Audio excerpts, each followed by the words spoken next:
Good evening, everybody. Welcome to the Nex-Tech Game Time pregame show. I am Steve Stoltz, and tonight we are in Hill City as the Hill City Ringnex host the Hoxie Indians. And of course, Hoxie was last year's Division I 8-man football state champion, went undefeated at 13-0, but they lost 10 seniors last year. So we have two very proud programs tonight, a lot of history.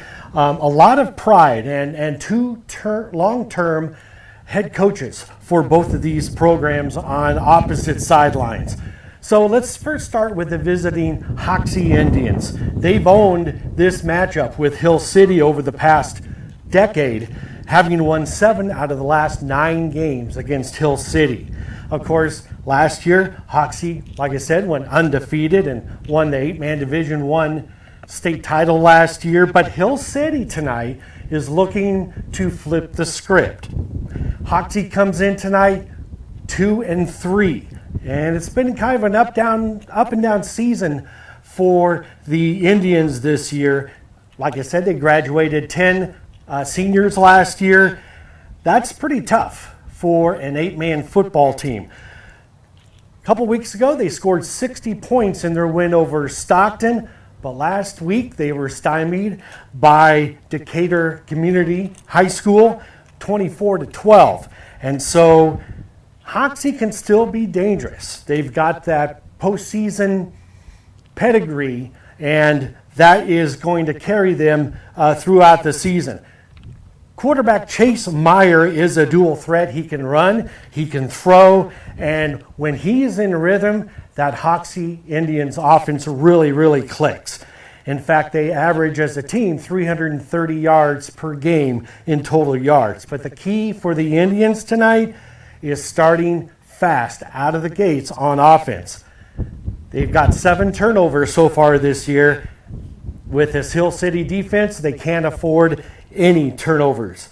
Hoxie's defense allows 35 points per game, and they can't have that either tonight against a team like Hill City that averages 52 points per ball game. Over on the Hill City side, the hometown Ringnex, they're rolling. They've won 4 in a row after an opening season loss to Trigo, and they beat St. Francis last week 62-18. And that game, it was over by the third quarter. Their average win margin for the Ringnex this year is 41 points per game.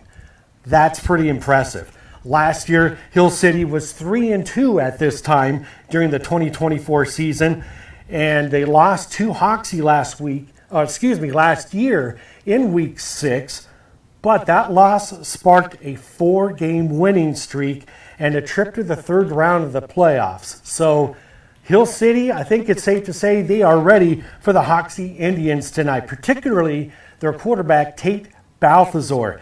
He's the engine of this offense. He scored 6 total touchdowns last week and over 300 yards of total offense. He's averaging over 260 total yards per game.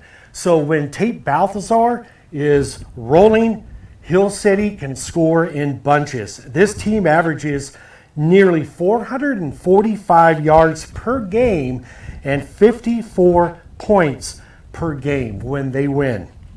Their defense, very opportunistic defense. That defense flies around. 3 interceptions last week for the Ringnex defense, Balthazar, Bourne, and Budig. And Bourne actually took one back for a touchdown. This defense feeds off of turnovers. So what do we want to look for tonight? First of all, we want to look at the quarterback duel. Balthazar versus Meyer. The other one is turnovers. It's critical tonight that Hoxie does not turn over the ball if they want to win this ball game tonight. Because as I said, Hill City, they thrive on getting turnovers. And then the tempo. Who's going to control the pace of this ball game tonight? So a lot of things to think about tonight. It's a great early October night for high school football tonight. Again, we're in Hill City, 2 proud teams. One, a defending state champion. The other one is looking for their 5th straight win. We're going to hear from both coaches for Hill City and also Hoxie during this Game Time pregame show.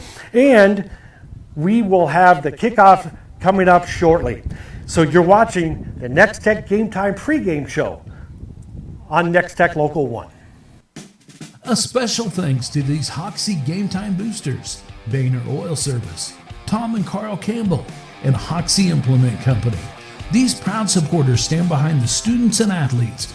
Go Fight Win from these ringneck supporters: Hill City Pharmacy, First State Bank, A&F Motors and Storage, and Professional Fire Equipment. Longtime full season booster of Nex-Tech Game Time. They're rooting for all area schools to have a great year.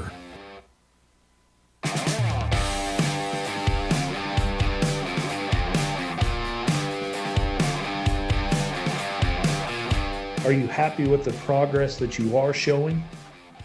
Sure, yeah. I think, that's been kind of what us coaches have been saying, we're not super experienced, so the main thing is to show improvement week in, week out. And I've been telling the guys every Friday is a test for us to show, our improvement. And I think we've been showing improvement every week, and we're to that point. We're past the midway point of the season, so I'm to the point, and I'm expecting a little bit more.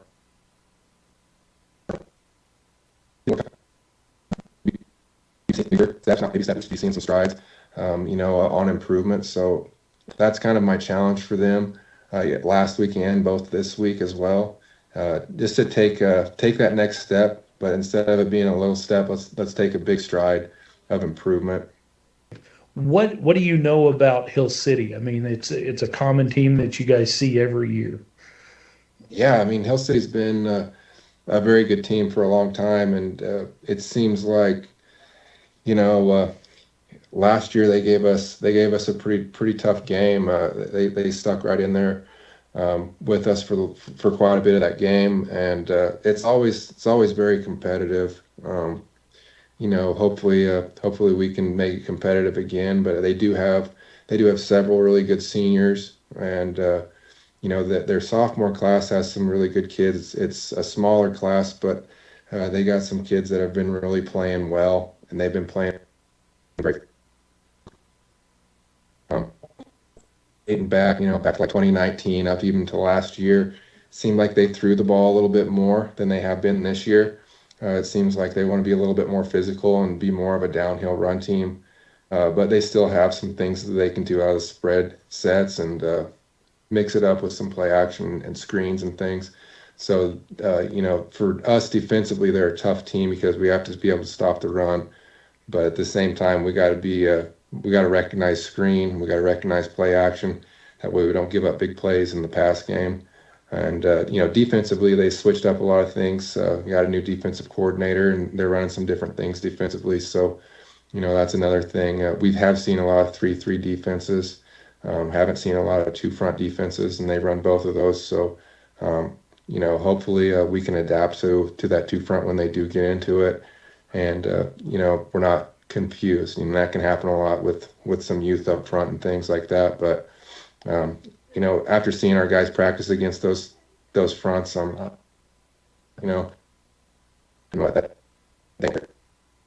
kind of to wrap things up, what are your keys to victory this Friday? Yeah, I think we're gonna need to force some turnovers and play clean offensively. We can't turn it over, and we can't have any big negative things that happen like a snap over the head, some things in the backfield that we've been struggling a little bit with. We can't have those things happen. I think it's going to be really important to us to put ourselves in good down distance situations, so we're facing third and manageable instead of third and long, things like that. But we need to win the turnover battle, not give anything up on special teams. We've struggled a little bit with that, so it'll be important for us to do those things. How was your year getting started? Did you guys lose a lot of seniors? I mean, was it pretty normal? Or I think last year we had 5 senior kids. We had a really standout senior for us, and Dayton Stephen was kind of heart and soul of our team, and he was a do-everything player for us. So we knew losing him was going to be a big deal. We had some role player seniors that we lost off of last year's team too. But luckily, we had some younger kids step up. Some sophomore kids were playing really good football. A couple junior kids who were playing good football. And then, of course, our senior kids took a step up and became really good leaders for us and good football players. So we have a pretty good upperclassmen group right now.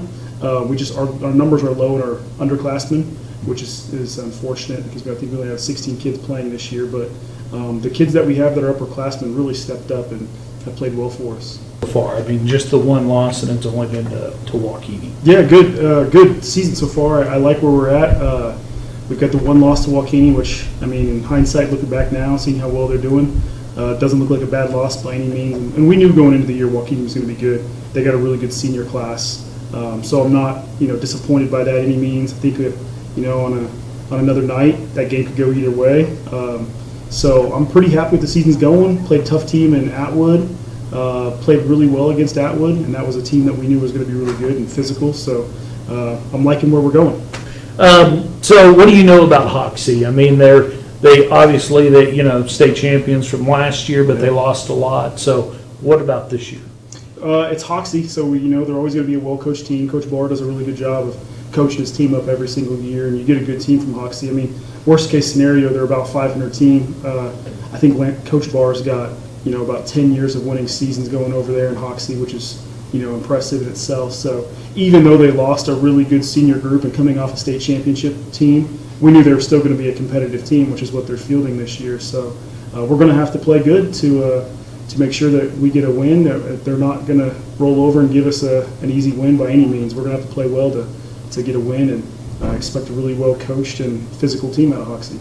I guess that's kind of the last question. What do you have to do to win this game? One of the things as a coach I preach every week is penalties. Those are one of the most frustrating things as a coach, because I feel like those are things that you can control. Sometimes you can't control your talent level or the execution of your play because the guy across from you might be better. But penalties are self-inflicted and things that I think that you can control. So those are one of the first things that always come to mind when I say play well is, take care of the things we can control. Another one is turnovers, which, can be inflicted by the other team, but oftentimes turnovers are just bad mistakes and mental errors or accidents on a play that turn into a game-changing situation. So turnovers and penalties, those are things that I think every single week we can take care of, and if we can, manage those, I think we'll be all right.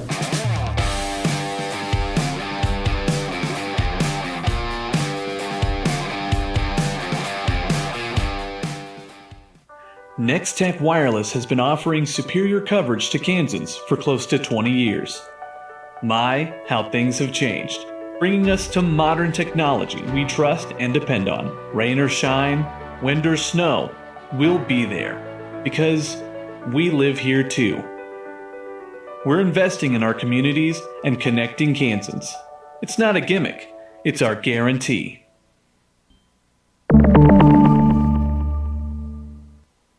No matter who you are, the Hayes Rec Commission is for you.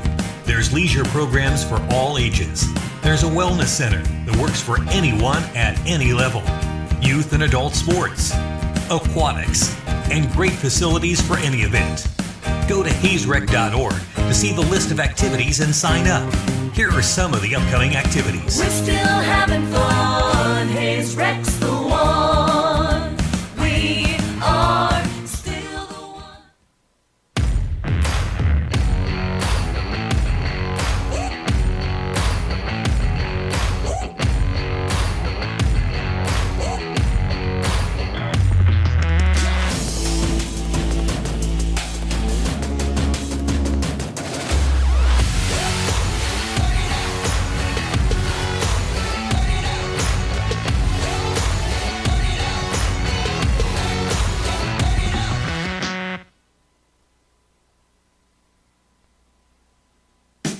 A special thanks to these Hoxie Game Time boosters, Boehner Oil Service, Tom and Carl Campbell, and Hoxie Implement Company. These proud supporters stand behind the students and athletes. Go Fight Win from these ringneck supporters: Hill City Pharmacy, First State Bank, A&F Motors and Storage, and Professional Fire Equipment. longtime full season booster of Nex-Tech Game Time. They're rooting for all area schools to have a great year.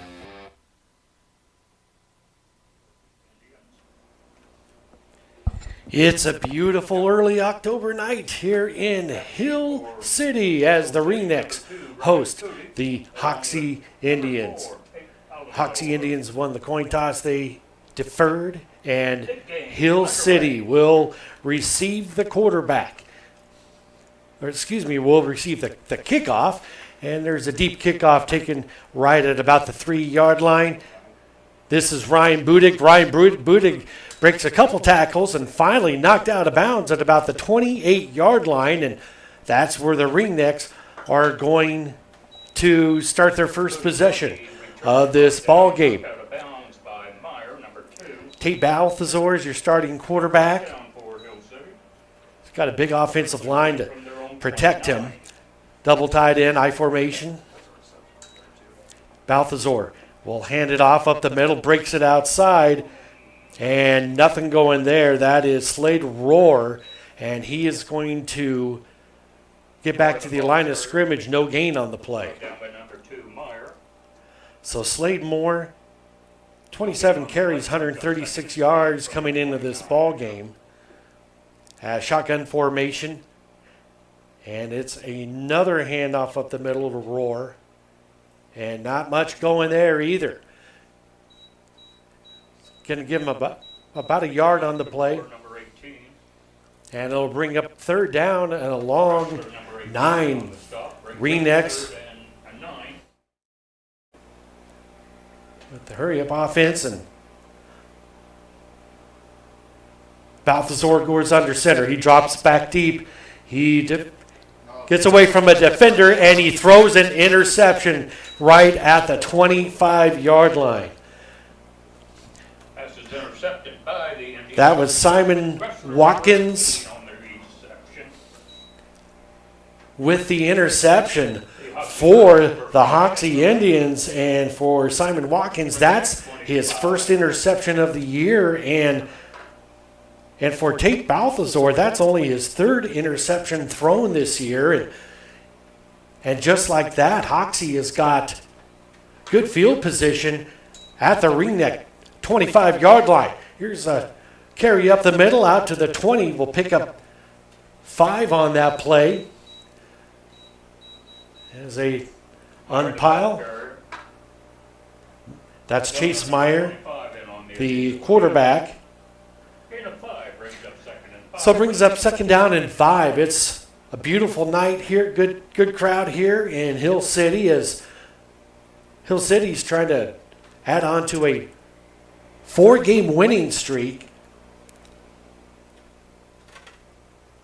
But they got a tough test so far with Hoxie, and Meyer in the shotgun. He's going to hand it off to the right. That's Noah Nicholson, the sophomore, and he is going to pick up a yard on that. It's going to make third down, and let's call it a short 4 for the Hoxie Indians. Hoxie coached by Lance Barr. He's a longtime coach in Hoxie. Started coaching there in 2009. Of course, coached last year's 8-man, as there's a flag on the play, 8-man Division I state champions, the Hoxie Indians. And first penalty of the ball game. And this one is going to be false start on the Indians. And so instead of 3rd and 4, now they got a 3rd and 9. It kind of makes you wonder if Meyer's going to put the ball up in the air. He's thrown 543 yards and 8 touchdowns.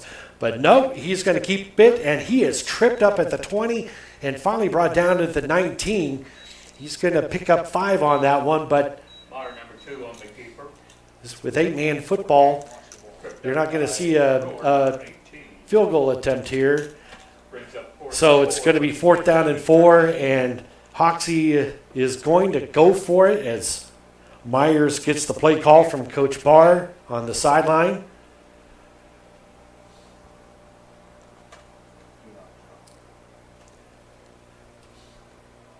Alex Buffkin is the center. Here's a snap. It goes over the head of Myers. He picks it up, and he is going to be sacked for a loss of 7 on that. And that's a turnover on downs for the Hoxie Indians. That sack on the play was Hill City holds, takes over. First and 10 from their own 27. so good job by the Hill City defense. And so 2 turnovers so far in this ball game. Here's a handoff, broke back up the middle. That is Tyler Ashbaugh. Tyler, the senior, comes in at almost 600 yards rushing on the season. In fact, with that carry of 3 yards, that's going to give him 600 yards on the season. Here's a pitch out wide right, and maybe a yard picked up on that one. Actually, they're going to give it a couple yards on it with Ashbaugh, who got the carry on that. So now it's 3rd down and 5. We'll keep you up to date as much as we can tonight with scores in the area, but this is a big 3rd down and 5. Here's a hand up the middle, and again it goes to Ashbaugh, and he is going to be about a yard shy, maybe not quite a yard, but where they're placing the ball, it's going to be 4th and very short. So ball almost at midfield. So this is the second possession tonight for Hill City. The first one resulted in an interception that gave Hoxie the ball at the Ringneck 25-yard line, and Hoxie was not able to capitalize on that. So we're scoreless with just a little over 7 minutes left to go. Coach Travis Davian for the Ringnecks wants to talk about this. It's 4th and short, 7:17 left to go here in the first quarter. We are scoreless in Hill City. You are watching Nex-Tech Game Time on Nex-Tech Local 1. Here at Mapes & Miller, we take care of your finances, allowing you time to take care of your business, farm, and personal lives. We offer financial services, including tax prep, bookkeeping, payroll, and auditing. We offer services to farmers, ranchers, small businesses, and more. By coming to us, you will be able to spend more time at your business and with your families. It's not what you make, it's what you keep.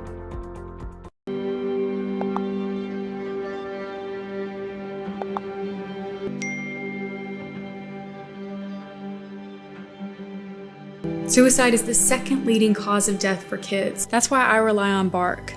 Built by parents, for parents. Bark's award-winning dashboard monitors text messages, emails, and over 30 different apps and platforms for potential safety concerns. Hey, can we talk? Okay.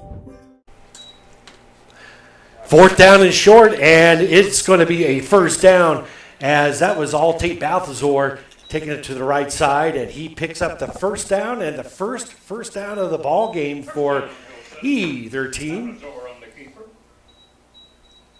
And that crosses the midfield, and now Hill City has the ball at the 33-yard line of Hoxie, and bowling up the middle is going to be Slade Roar on the carry.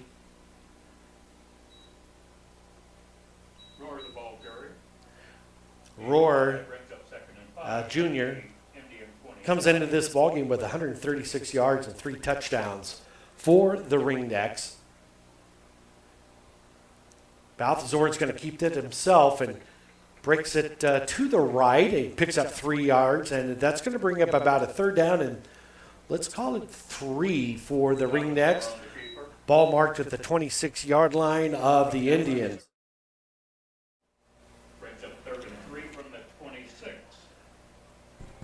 A lot of rushing plays. In fact, the only passing play that we've seen so far resulted in an interception. And Balthazar takes this himself, and he's down to the 15-yard line. Nice pickup of 11 when it was 3rd down and 3 for Balthazar.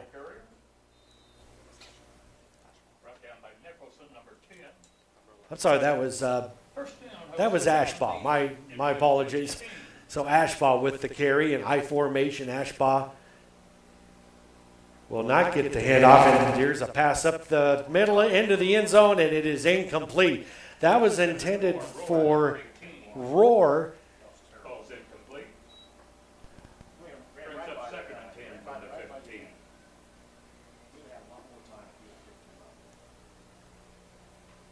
And so it brings up a 2nd down and 10 now. Ball right at the 15-yard line of the Indians.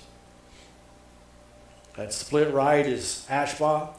This is going to be handoff up the middle, and maybe picking up a yard is Roar. Roar the ball carrier. Reps number 42 in on the stop. Matt Bretz with the tackle on that play, and now it's 3rd down and 9. The 14. And the ball at the 14-yard line. The quarterback, Balthazar, gets the snap. Fake handoffs, fake passes. Now he breaks it out to the left. He gets around the corner. He has one man to beat, dives, and is knocked out of bounds. But there is a flag on the play. Balthazar off his left side. Balthazar knocked out of bounds right at about the 5-yard line, but there is a penalty on the play. It's in the end zone, so let's see what the call is here. Holding on Hill City. So that's going to negate what would have been about an 11, 12-yard carry and a 1st down for Balthazar, but that's going to come back.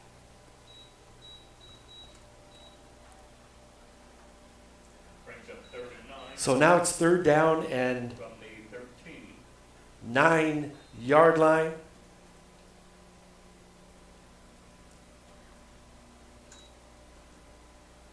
Balthazar is going to keep this himself. He's got open running room, and he is finally brought down at about the, let's call it the 8-yard line, and it's going to be short of the 1st down. So the Ringnecks and Coach Davian have a decision to make here. It's 4th and 2. What kind of play they're going to run? And last time it was 4th and short. They called a timeout, but Coach Davian gives the play. And it's going to be a pass as Balthazar is looking for the receiver and just threw the ball too far in front of the intended receiver. And that's going to be a turnover on downs. That was a great drive for the Ringnecks. That pass was intended for Briggs Bourne. And Bourne did dive for it, but it was just way too far out in front of him. And so Hoxie gets the ball now. 1st down and 10, ball at their own 8-yard line. High formation handoff, not much going there. In the backfield to meet him with the tackle was Griffin Zur. Nicholson the ball carrier. No gain on the play as Nicholson 23. got the call on that play, so it brings up 2nd down and 10. Clock still running, 4:20 left to go here in the opening quarter. We are scoreless here in Hill City. Here's a direct snap, and this goes to Matt Bretz. Matt Bretz will pick up about 5, actually let's call it 6 yards on the play. Reps the ball carrier. Gets them out of the shadow of their own end zone, and the ball is now at the 14. Brings up 3rd down and 4 with under 4 minutes left to go here in quarter number 1. Indian 14. So what kind of play is Coach Barr going to call here? As a snap goes right over the head of Meyer. Meyer is going to be tackled in the end zone, and that is going to be a safety and just a high snap, and not much Meyer could do with that. And the tackle the end zone for the Ringnecks, so that was Kobe Kieswetter. Number 34. And so now we have a 2-0 score for the Hill City Ringnecks. So with 3.5 left to go in the first quarter, it's 2-0. Ringnecks with the lead. we want to thank some of our Game Time major sponsors. We want to let you know that Nex-Tech Game Time is brought to you by the Hayes Rec, Nex-Tech Wireless, Mapes and Miller, Redeemed Designs, High Plains Podiatry, the Phillips County Hospital, and also Nex-Tech. So Hill City is getting ready to kick the ball off as they just gave up a safety on a snap that went over the head of quarterback Myers, and they're going to be kicking off. So, free kick here from the 15-yard line. You got two Ringnecks deep to receive, and it's an end kick received at the 22, and he's going to bring it out across the 40 and finally brought down in Hill City, or excuse me, in Hoxie territory, but there is a flag on the play. That was Balthazar with the return. And it makes you wonder if it's a block in the back or maybe a hold or something, but it is going to be a hold on the Ringnecks.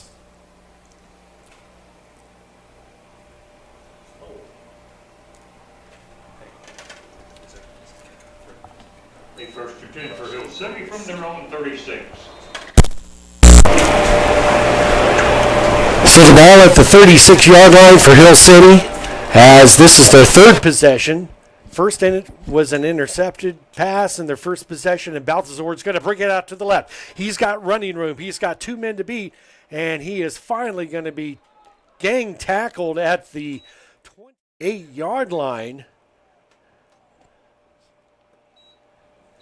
Balthazar on the keeper off his left side.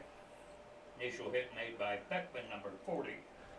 So that's a pickup of close to 20 yards on the play for First down, Hill City. Hill City, and Indian 27. Balthazar just, it was a Balthazar versus Meyer, and Balthazar's going to take it again, and he gets brought down in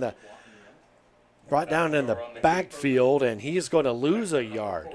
So it's going to bring second down 11 to just under 3 minutes left to go here in the first quarter's 2-0, and I don't think that was on anybody's bingo card as far as the opening score, but here we are. Split left for the Ringnecks is Ashbaugh. And there's a ball loose on the field, and it is picked up by Budig, and Budig is going to be sacked clear back to the 33-yard line of, well, back in their own territory. They were in Indians territory, but now Hoxie is facing a third down and a long way to go. I think it's first down is probably in the next county. They're going to call it third down and 30. Here's a pitch out. Trying to cut the corner here, and that's Ashbaugh, and Tyler gets it out to about the 35-yard line, picks up about 8 on the play, and not quite far enough, as that's going to bring up fourth down and about 17 yards to go, and so you got to dig deep in the playbook here. Doesn't look like they have any intentions of punting here. It's Balthazar under center. Drops back to pass. Looking for his receiver. He looks left, looks right. He's going to tuck it and run. And he is now going to throw the ball, and he overthrows his intended receiver. That was inside the 5-yard line, but that was intended for Vincent Zoner. And so now Hoxie gets the ball back after turnover on downs. Balthazar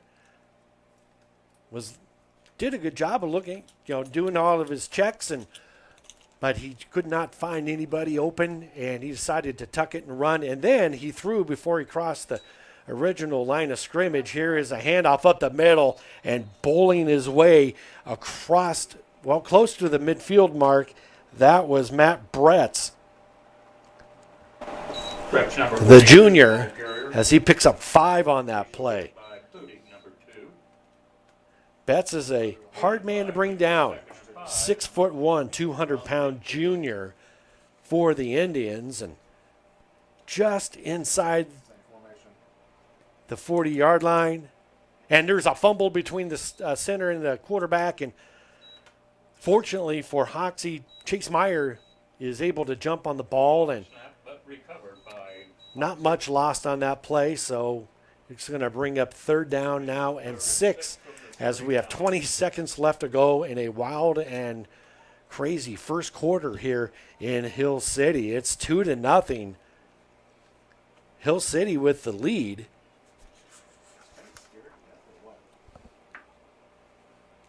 And that is going to end the first quarter. 2-0. Hill City with the lead. We're going to take a timeout. We will start the second quarter here in just a moment. You're watching Game Time on Nex-Tech Local 1. Across Northwest Kansas, families rely on more than just good neighbors. They count on trusted care. At Phillips County Health Systems, we serve our communities with one mission: patient-centered excellence. From emergency services to specialty care, we provide comprehensive, high-quality health care focused on you. Phillips County Health Systems, caring for our region, centered on you.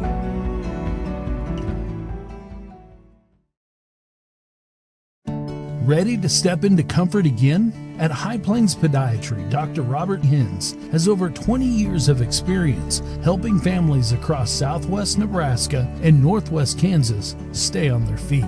From heel pain to sports injuries to diabetic care and surgery, we're here to restore your stride. Don't live with foot pain. Call High Plains Podiatry today at 308-345-3773 to schedule your appointment.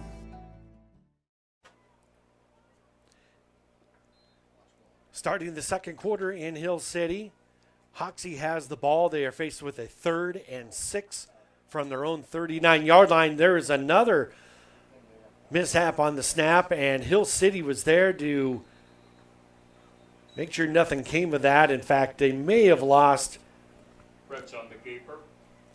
a yard, maybe a foot on the play, but it's still 4th and 6. Brett's on the carry for the Indians, and 4th and 6 from the Indian 39. brought down by Budig, and I think we're going to have our first punt of the night, and there is a flag. So a lot of action here so far here in the first half. Not all good, but 4 passes have been thrown in this ball game so far, all by Hill City, and no completions and 1 interception.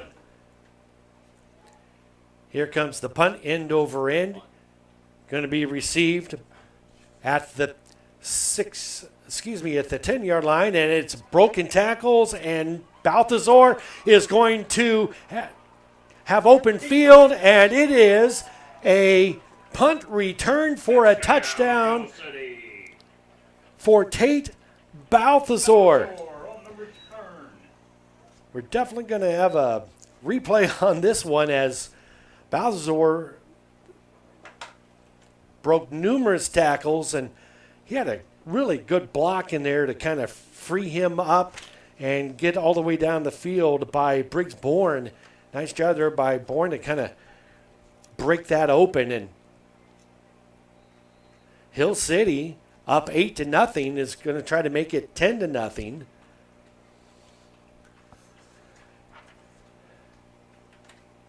It's going to be a keeper on the right-hand side, and he fumbles the ball in the end zone, and 2-point conversion is no good. That was Tyler Ashbaugh, but there is another flag on the play. So the referees are converging here at the goal line, and is holding against Hill City, and Hoxie says we will decline that penalty, and we will have an 8-0 game, but not the way you thought we got to that score. We have a touchdown, a punt return for a touchdown, a failed 2-point conversion, and we also have a safety in this ball game. The Kansas High School Activities Association conducts officials rules meetings, training clinics, and workshops throughout the state with a view towards providing a sound educational experience for all athletes. If you'd like more information on becoming an official in any sport, contact Keisha at 785-273-5329. This is a public service announcement from the Kansas State High School Activities Association and Nex-Tech Game Time.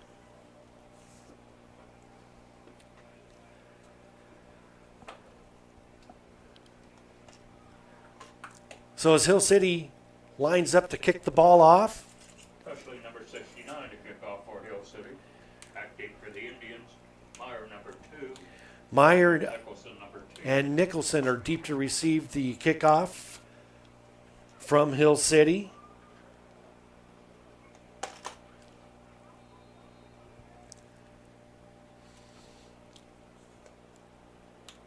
And Presley with the kickoff. Picked up at the 10-yard line and brought out to the 24-yard line. And that is where Hoxie is going to set up shop. That was Zor along with Thor, number 18 in on the stop.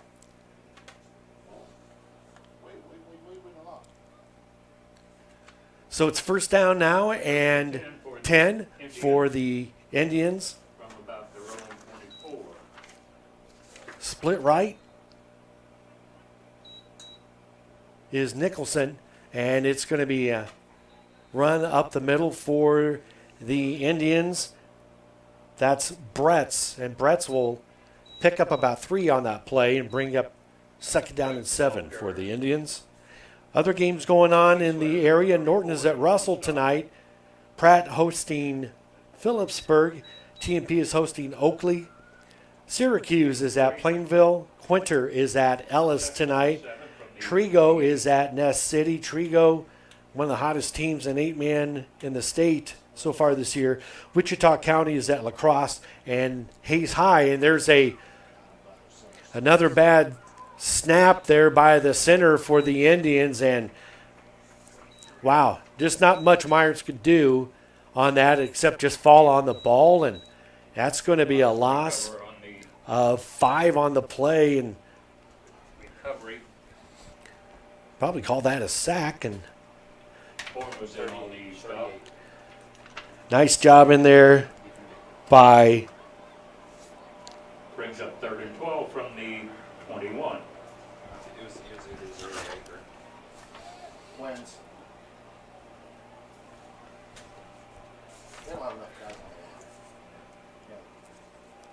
Hoxie again trying to run the ball up the middle and to get back to the original line of scrimmage, and that again is Myers picks up a couple on that play and brought down by several ringnecks, including Aiden Hall. They're going to give Aiden Hall the official tackle on that. Aiden, the 5'8", 220-pound lineman, and Hoxie looks like they're going to punt this one away. It's probably a good idea at 4th and 10. There's a high kick, not very long, and it takes a Hill City bounce and finally down at the 37-yard line for the Hill City Ringnecks. So Hill City up 8-0, trying to build on that lead. They come into this ball game with a 4-game winning streak. It's been an up and down season for Hoxie. Lost last week. And won the week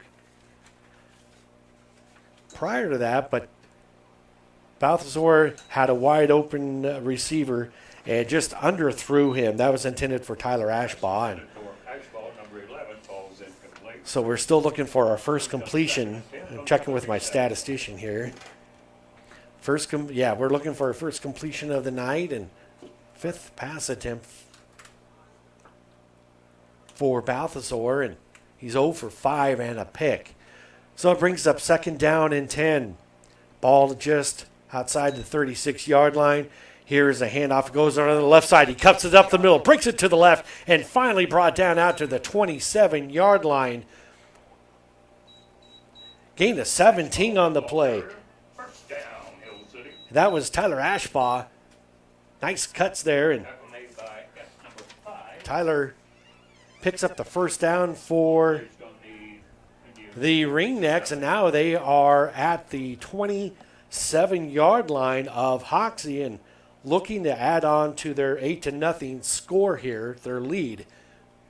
And here is Ashbaugh again, and he will pick up, well, where they're marking it, it's going to be another first down. Yep, they told the chain gang, move the chains. That's a 10-yard pickup. So that's 27 yards here in the last 2 plays First down, Hill City. by Tyler Ashbaugh, and 17. he's racking up the yards. That's his 8th carry for 57 yards on the night. And here's another run by Ashbaugh, brought out of bounds about the 8-yard line, but there's a flag on the play where the Hankies sitting.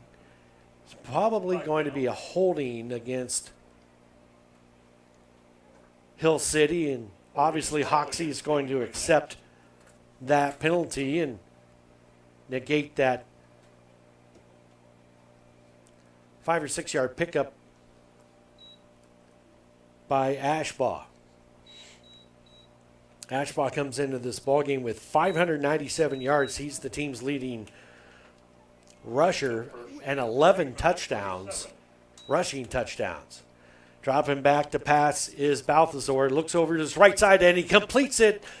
And it is down to the 5-yard line, and that's Tyler Ashbaugh with his 6th catch of the game, and that's the first completion for Balthazar, and he put it right on the money, right over the shoulder as he outran Kellen Kressler on the right side. And it's 1st and goal now from the 6 for Quinter.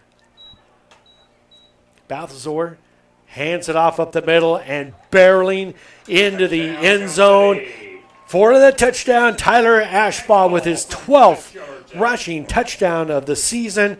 And credit the big offensive line of Hill City. They just blew a hole wide open for Ashbaugh to get through.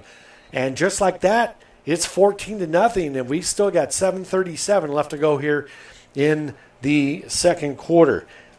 As I said, Tyler Ashbaugh is the team's leading rusher, just ahead of Tate Balthazar. And between the two of them, they have now, with this touchdown, 21 combined rushing touchdowns on the season.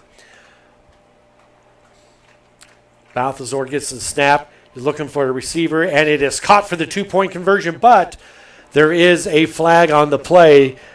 Catching it out there was Ashbaugh, There is a flag. and it's holding on Hill City. That's been one of the bugaboos for Hill City tonight, is the number of penalties, and that's got to be at least their 4th, maybe their 5th penalty, and that's going to set and clear back to about the 13-yard line. Conversion try.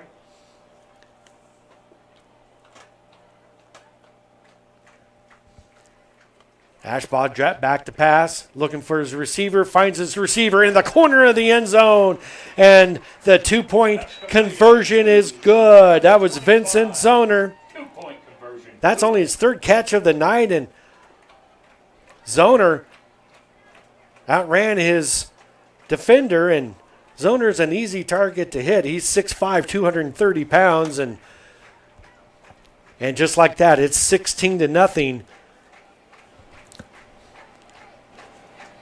Hill City with the lead. We're going to take a time out. You're watching Game Time on Nex-Tech Local 1. Ready to step into comfort again? At High Plains Podiatry, Dr. Robert Hins has over 20 years of experience helping families across southwest Nebraska and northwest Kansas stay on their feet. From heel pain to sports injuries to diabetic care and surgery, we're here to restore your stride. Don't live with foot pain. call High Plains Podiatry today at 308 345 3773 to schedule your appointment.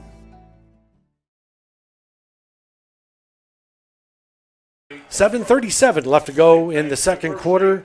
Hill City with a 16-0 lead. 16-yard touchdown run by Ashbaugh.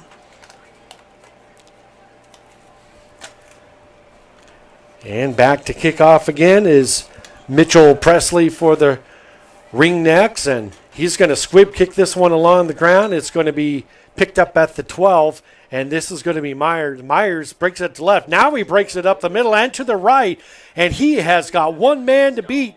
He is at the 20, 10, 5, touchdown, Hoxie. Myers on the return. 68-yard kickoff return for a touchdown. And just like that, Hoxie's back in this ball game.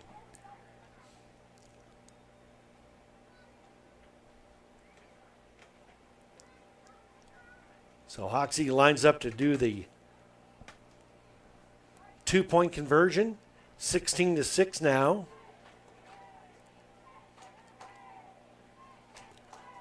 And here is another bad snap, and not much Myers can do. I think that's something that Coach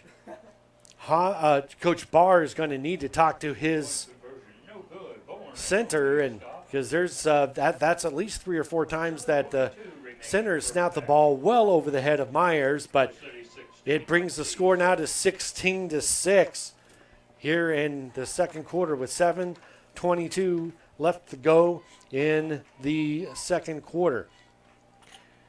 We'll look up some game scores for you when we get those in, and just kind of keep you up to date with what's going on here in Western and Northwestern.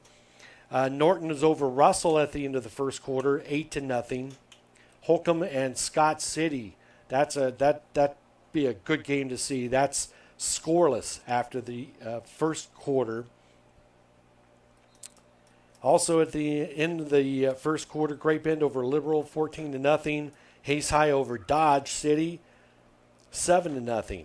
Those are all second quarter scores, and we'll keep you up to date when we get more that come in our way. Kickoff for the Indians. Back deep for Hill City, Bootig number 2. So Bootig and also Balthazar are deep to receive the kickoff from Hoxie. That's Gage Epp, who's got it teed up, and it's a short end over end kick, and it is picked up by Briggs Bourne, and Briggs Bourne will bring it out past the 30 and out to the 32-yard line. So good. Well, they're going to move it up a little bit more.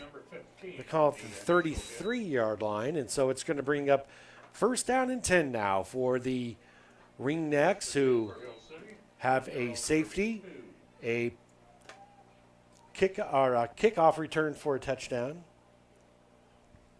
and number 2 takes it right up the middle. That's Bootig, and Ryan gets 5 on that play. Bootig comes into this ball game with 159 yards rushing for the senior. Brings up 2nd and 5 from the 37. 2 receivers split left for Hill City.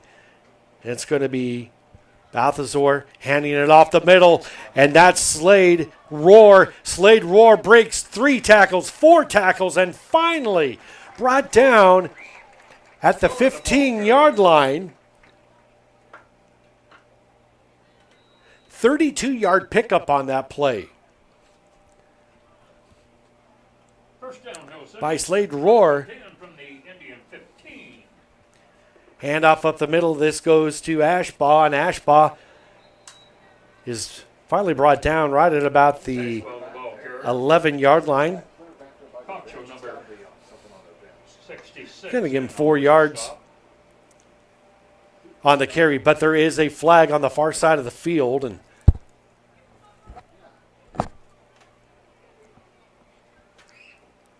see what the official call is here. Neither team or Flag on the far Hill City's not moving back, and Hoxie's not moving back. They didn't have a guy get off in time. Too many 9 men on the field is the call against Hoxie, and so that marks Got too many. the ball now at the 6-yard line. Hoxie was trying to get a player off the field, and Hill City snapped the ball before the 9th player got off the field. So here is a handoff again, and close to the end zone, but he's going to be just shy. That's Tyler Ashbaugh. Baseball, the ball carrier. Comes up just short. They're going to spot the ball right at about the 1-yard line, inside the 1. So Balthazar split right. Ashbaugh in the backfield, and Ashbaugh's going to take it into the end zone, but there's another flag. Now there's 2 flags on the play. Baseball, the ball carrier. Looks like holding against Hill City, and so instead of first down and goal at the inside the 1, they're going to mark this back out past the 10-yard line and just outside the 10-yard line. So instead of another touchdown, Being first and goal, just shy of the 10. it's going to be first down and goal from the 11 now. Balthazar's going to keep it. He is spun down and finally brought down to the 6-yard line, and tackling there was Caden Beckman for Hoxie, Ball carrier. Beckman but on the stop. Beckman spun him around and actually gave Balthazar about 3 more. Gain of almost 5. Brings up second and goal. About 3 yards on that spin, and total of 5 yards on that play for Balthazar. Ashbaugh by himself in the backfield. It's a pitch out right, and he cuts back in the. There's another flag on the play, and that would have been another opportunity for a touchdown for Ashbaugh, but there is a lot of laundry flying around out there today, and that's going to be around the area of holding. Holding the call against. And that's the official call.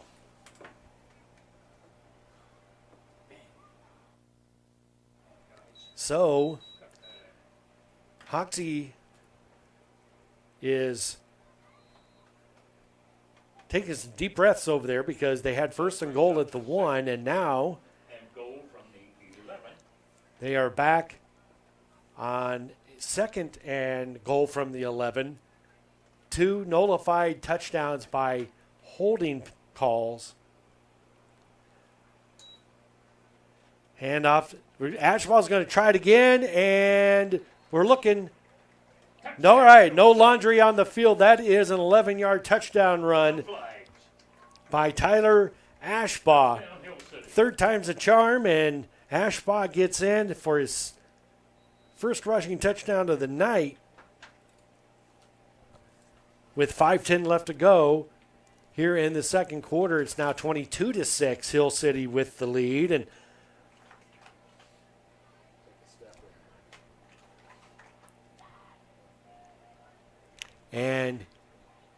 Hill City is going to go for 2-point conversion I formation. They got Ashbaugh. That is a fake to Ashbaugh, and there is another flag in the play, and just heaving it into the back of the end zone is Tate Balthazar. Flag on the play. But there is another flag on the play, and let's see what the call is going to be. This might be on Hoxie. Kind of the way they're pointing, but haven't gotten anything official just yet. So it's 22-0. And Hill City is trying to pick up the 2-point conversion. This is going to help. That's a face mask on Hoxie, and so that's going to mark the ball at about the 2-yard line, and see what kind of play Coach Davian draws up here. He's had a lot of success with both Balthazar and Ashbaugh on the ground, and nope. And Balthazar's going to take it himself, and he is in for the 2-point conversion. Balthazar on the keeper. 2-point conversion good. So it's 24-6, 5:10 left to go in the second quarter. 10 remaining The first half. Ringnecks with the lead. We'll be back with the kickoff. You're watching Game Time on Nex-Tech Local 1. Nex-Tech Wireless has been offering superior coverage to Kansans for close to 20 years. My, how things have changed.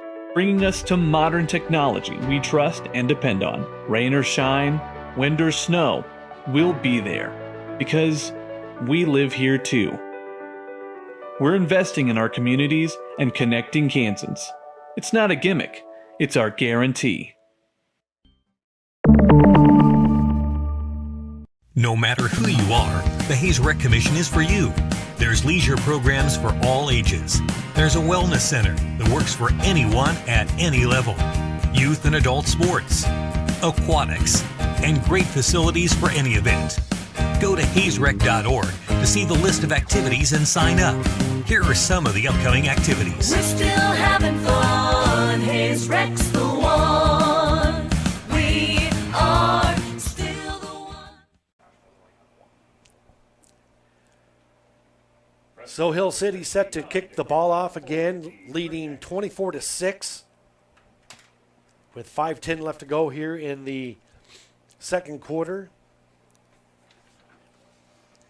And big Mitchell Presley is set to kick off. He usually just scoots these along the ground. He's a 6'4", 240 pound junior, and he does scribble along the lines of the field, and finally picked up, and not much going there. Picking up the that loose ball was Porter Meyer, 5'5" freshman on the receiving team, and Turned by Meyer, number 7.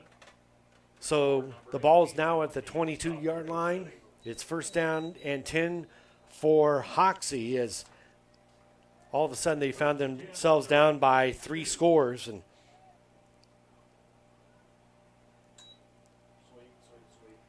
here's a sweep out to the right, and nothing going there for Hoxie. Just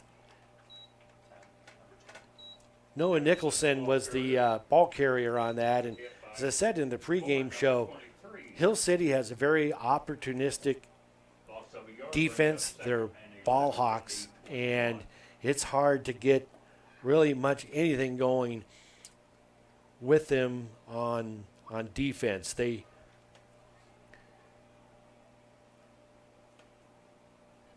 just like Hill City's offense is very potent, averaging 445 yards, total yards offense per game. Their defense is just as good, and there is another example of how Hill City is just swarms to that ball, and not much that Watkins can do. That's Simon Watkins, the freshman, and he loses about, let's call it 6 yards on that play. In fact, based off of my stat sheet, that's only his second rush of the season. And that's his first attempt tonight. So for the season, he's got 2 carries and net 0 yards. 3:35 left to go in the second quarter. Is big uphill battle now for Hoxie as they're faced with a 3rd and 16. Meyer dropping back, looks for his receiver and tried a one-hand catch it, and just was not able to bring it in, was Caden Beckman. And it is 4th down, and obviously a punt situation for Coach Barr and his Hoxie Indians team.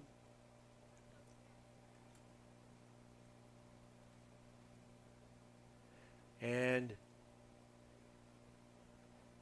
to punt for Hoxie is going to be Gage Epp, as he stands at his own 9-yard line. And deep to receive is Balthazar for the Ringnecks. He's at his own 30.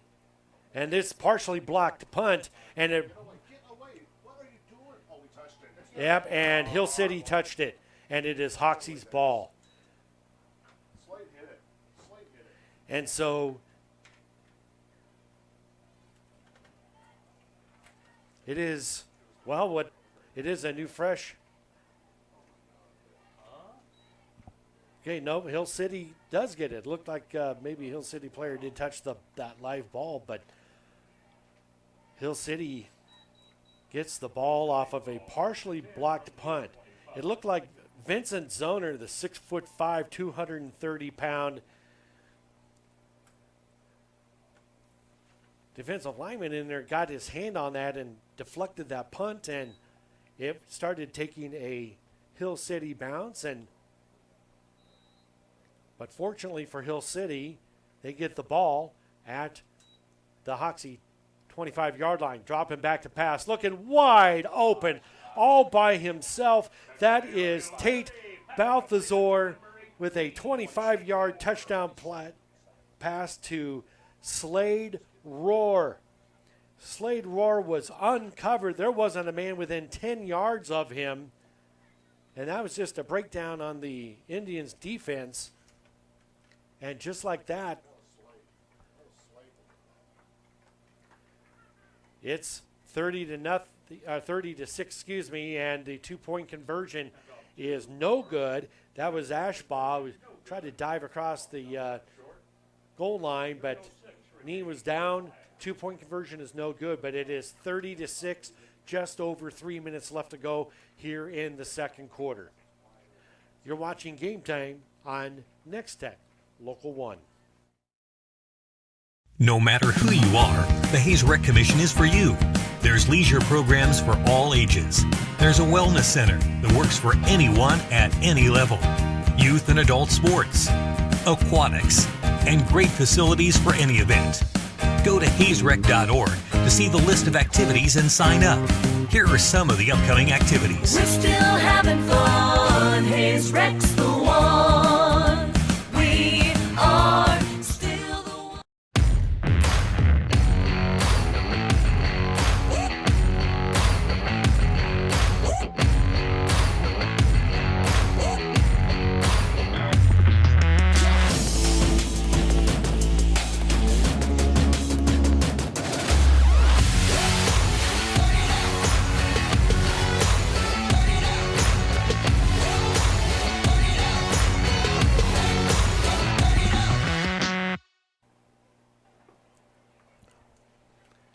We're back in Hill City. Hill City just scored a touchdown. It was a pass from Ashbaugh to Roar, 25 yards.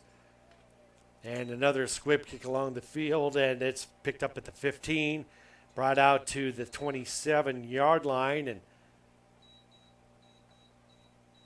that's where Hoxie is going to take possession. So Hoxie had a touchdown earlier. Their 2-point conversion was no good, and that was Noah Nicholson on that kickoff return. And first down and 10 now with exactly 3 minutes left to go here in the second quarter. Here's a snap back to Myers. Myers, stiff arms, tries to get out of a couple tackles, and finally brought out close to the 30. They're going to mark it out at the 29. Minimal gain for Myers. We're going to give it about a 2-yard gain for him. But Ashbaugh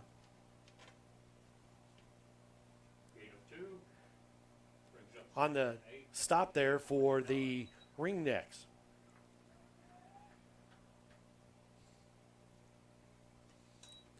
Snap back to Myers. Myers is looking for an open receiver, and the ball is tipped again, and finally caught, but it bounced off of fingertips, and it bounced off a helmet, it looked like, and finally was caught by Matt Foote. But the result was a loss, and so now it is 3rd and 18, and I think we call that a complete pass for, we're going to call him about a 10-yard loss on that play.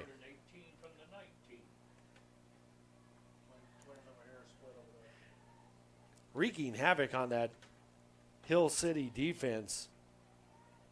several players, and here's another one, and it is a sack.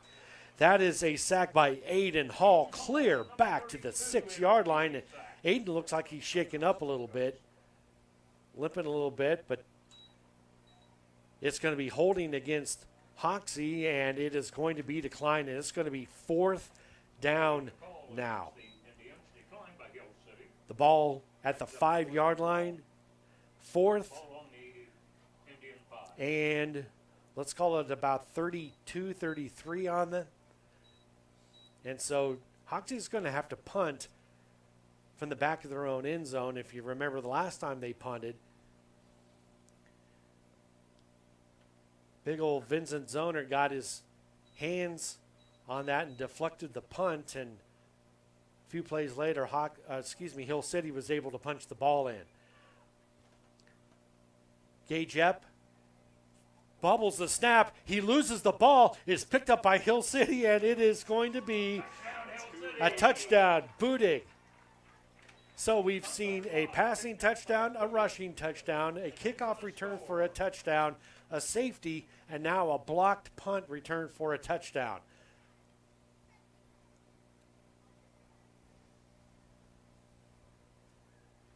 Crazy set of events now as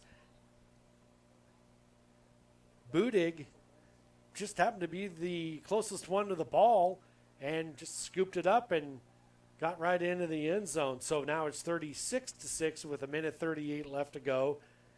Balthazar under center. He is going to hand it off up the middle, and Slade Roar, easy going, gets the 2-point conversion. Hand off to Roar number 18. 2-point conversion, good.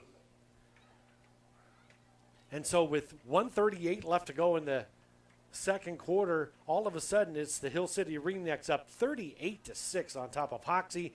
We're going to take a break. You're watching Game Time on Nex-Tech Local 1.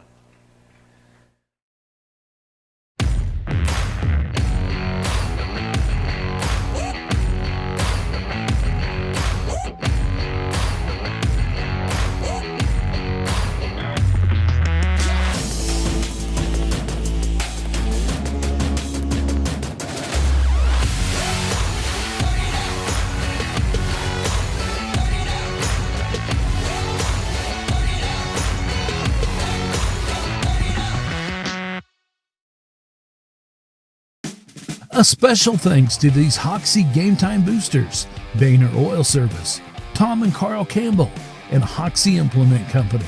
These proud supporters stand behind the students and athletes. Go Fight Win from these Ringneck supporters: Hill City Pharmacy, First State Bank, A&F Motors and Storage, and Professional Fire Equipment. Longtime full-season booster of Nex-Tech Game Time. They're rooting for all area schools to have a great year. We're back in Hill City for yet another kickoff, and misjudging where the ball was, that was Noah Nicholson, and he dove on it, and ball is at the 10-yard line. Hoxie, costly mistakes tonight. Hill City has had a lot of penalties tonight, but they've been able to capitalize when needed, and Hill City with approaching the 200-yard mark of rushing yards in this ball game. We'll have unofficial stats for you here during the halftime show as we are here in Hill City. A beautiful October night, perfect night for high school football. First down and 10.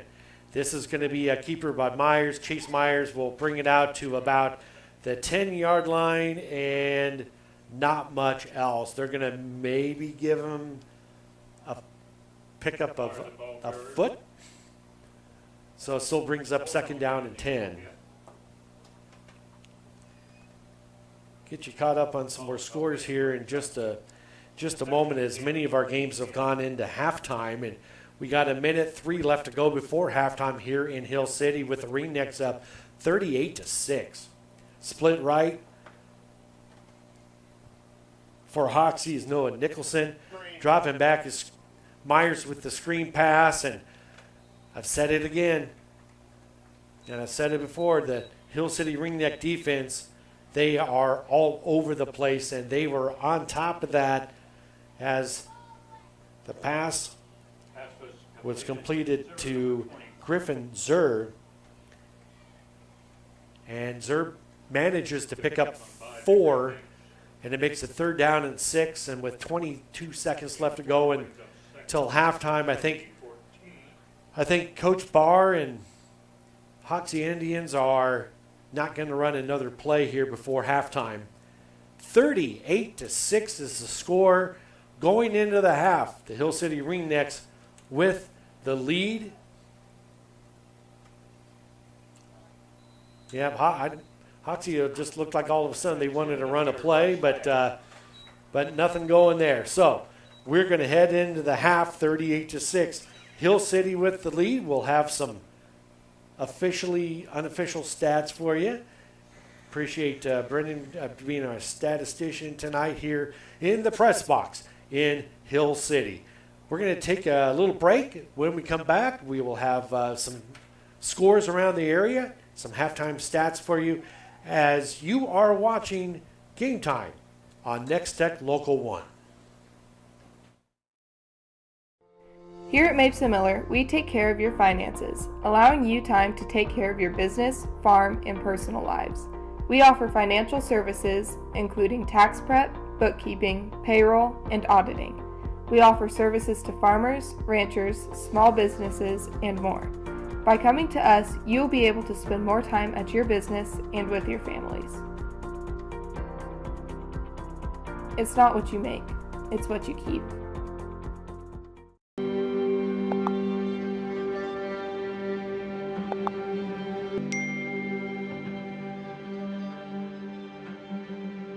Suicide is the second leading cause of death for kids. That's why I rely on Bark.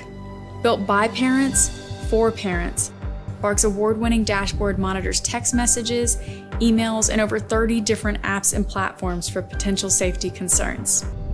Hey, can we talk? Okay. Across Northwest Kansas, families rely on more than just good neighbors. They count on trusted care. At Phillips County Health Systems, we serve our communities with one mission: patient-centered excellence. From emergency services to specialty care, we provide comprehensive, high-quality health care focused on you.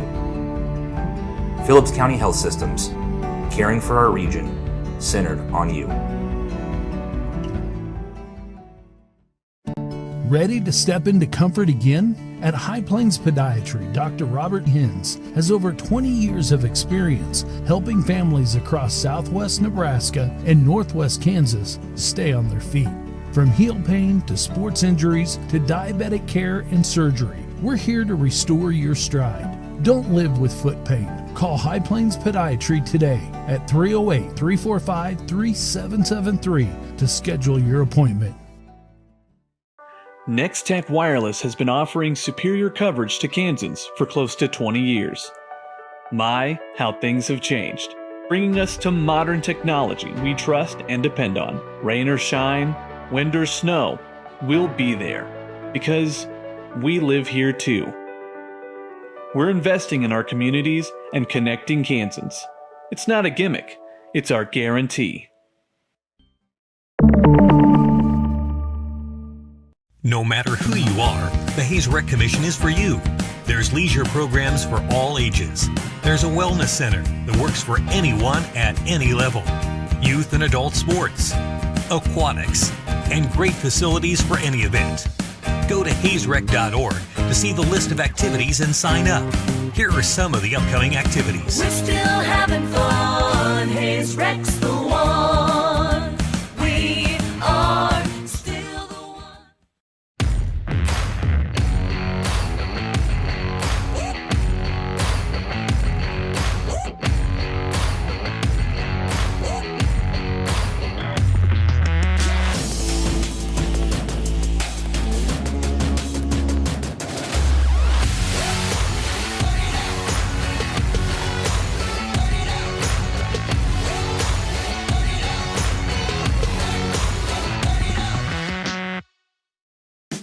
A special thanks to these Hoxie Game Time boosters, Boehner Oil Service, Tom and Carl Campbell, and Hoxie Implement Company. These proud supporters stand behind the students and athletes.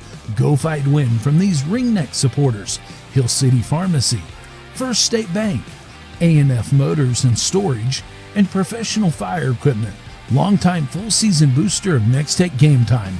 They're rooting for all area schools to have a great year. Here at Mapes & Miller, we take care of your finances, allowing you time to take care of your business, farm, and personal lives. We offer financial services, including tax prep, bookkeeping, payroll, and auditing. We offer services to farmers, ranchers, small businesses, and more. By coming to us, you'll be able to spend more time at your business and with your families. It's not what you make, it's what you keep.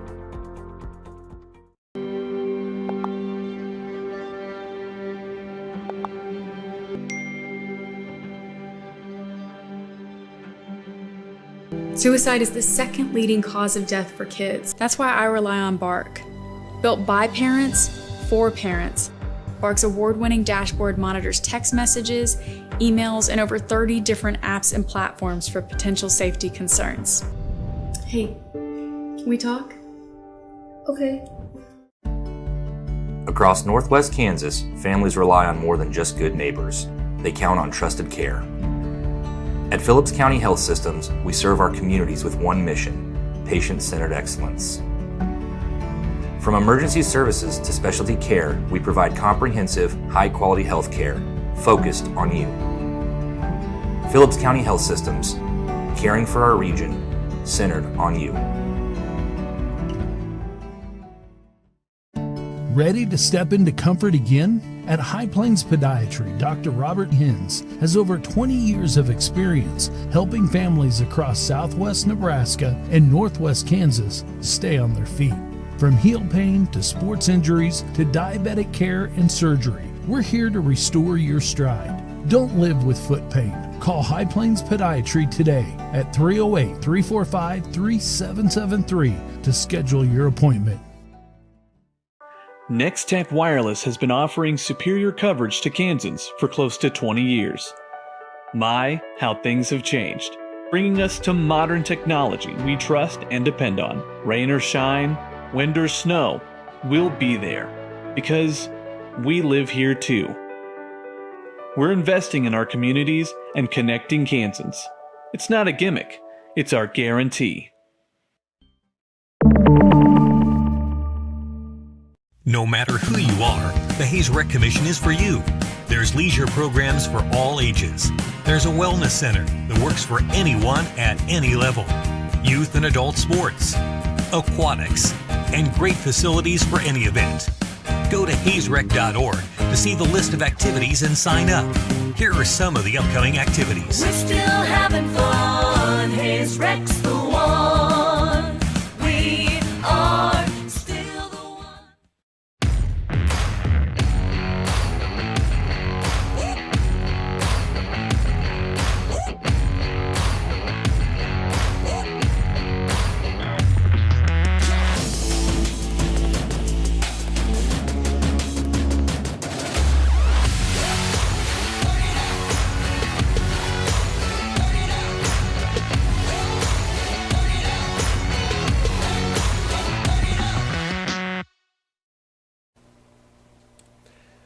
We're at halftime here in Hill City. The Ringnecks with a commanding 38-6 lead over the Hoxie Indians, and we'll go over some stats here in just a few minutes. But let's catch you up on some high school scores around the area.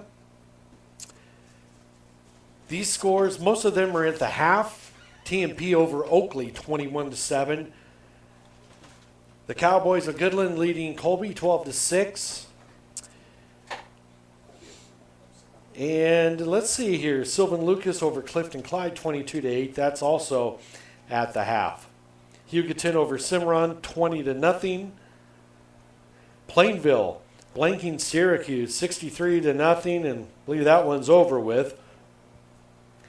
And let's see if we can pick up a couple more scores, but it looks like that's what we have thus far. I think we've had almost every possible touchdown or ways to score a touchdown in this game so far. We've got a punt return for a touchdown.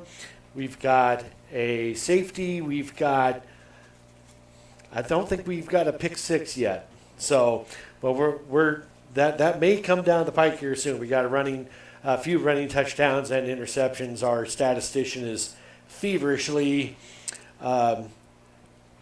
getting all of these added up for you, and we'll get those passed along to you. So for Hill City, after this game tonight, they travel to Stockton next week to take on the Tigers, and don't have any scores on Stockton, I believe, but Stockton comes into this week winless at 0-5. Meanwhile, Hoxie Indians, they have to travel. Actually, they actually host St. Francis at home. And that's going to be a tough test for Hoxie as they take on the 3-2 St. Francis Indians. Now the score that just came in is Trigo over Nest City, 46-6. And I believe that one's at the half as well.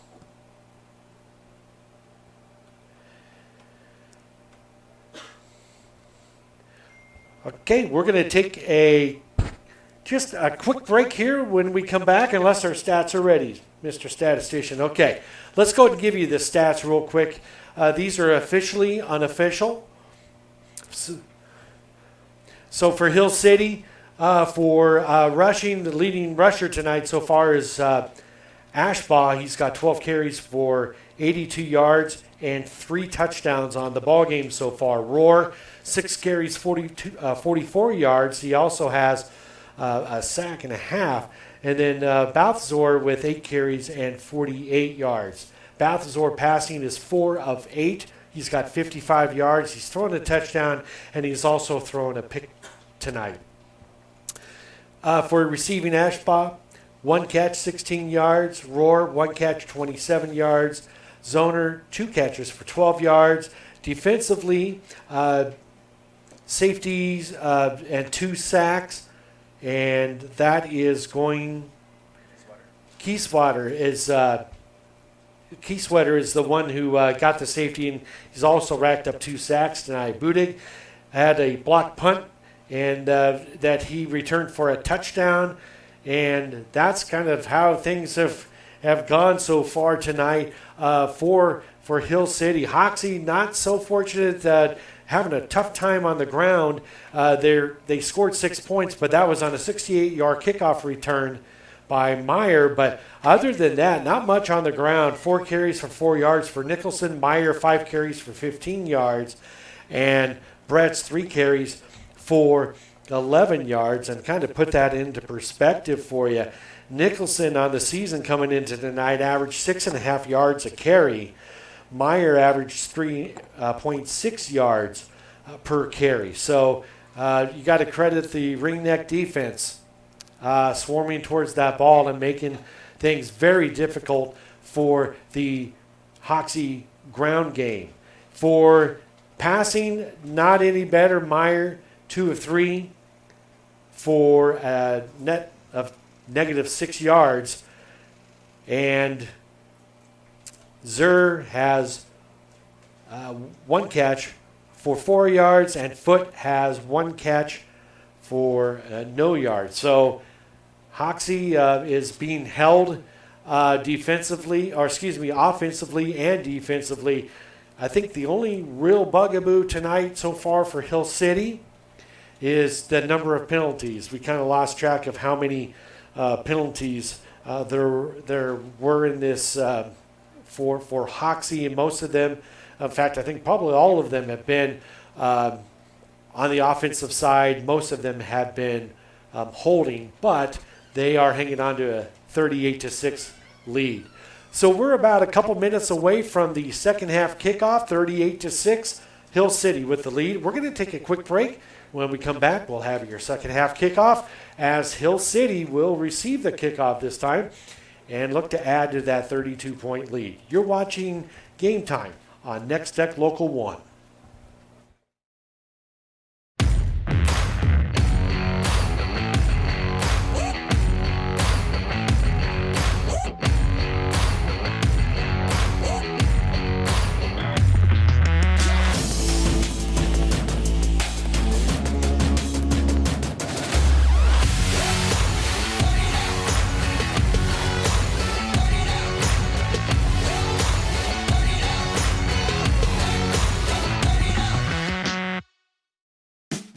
A special thanks to these Hoxie Game Time boosters, Boehner Oil Service, Tom and Carl Campbell, and Hoxie Implement Company.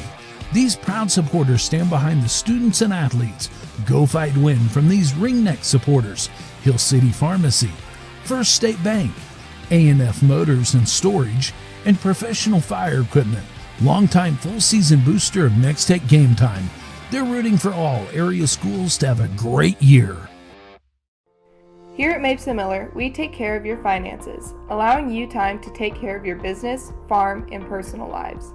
We offer financial services, including tax prep, bookkeeping, payroll, and auditing. We offer services to farmers, ranchers, small businesses, and more. By coming to us, you'll be able to spend more time at your business and with your families. It's not what you make, it's what you keep.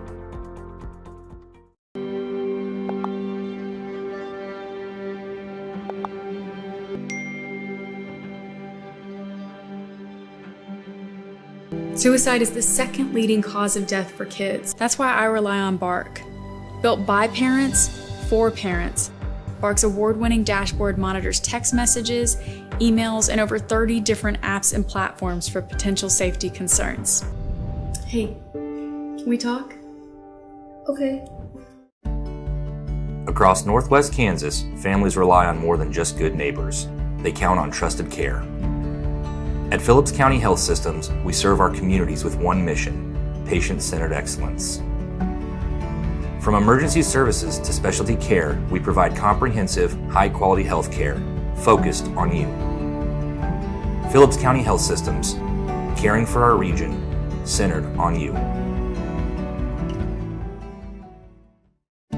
Ready to step into comfort again? At High Plains Podiatry, Dr. Robert Hins has over 20 years of experience helping families across southwest Nebraska and northwest Kansas stay on their feet. From heel pain to sports injuries to diabetic care and surgery, we're here to restore your stride. Don't live with foot pain. Call High Plains Podiatry today at 308-345-3773 to schedule your appointment.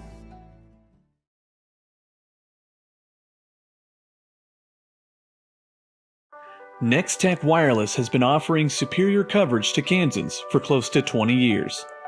My, how things have changed. Bringing us to modern technology we trust and depend on. Rain or shine, wind or snow, we'll be there. Because we live here too. We're investing in our communities and connecting Kansans. It's not a gimmick, it's our guarantee.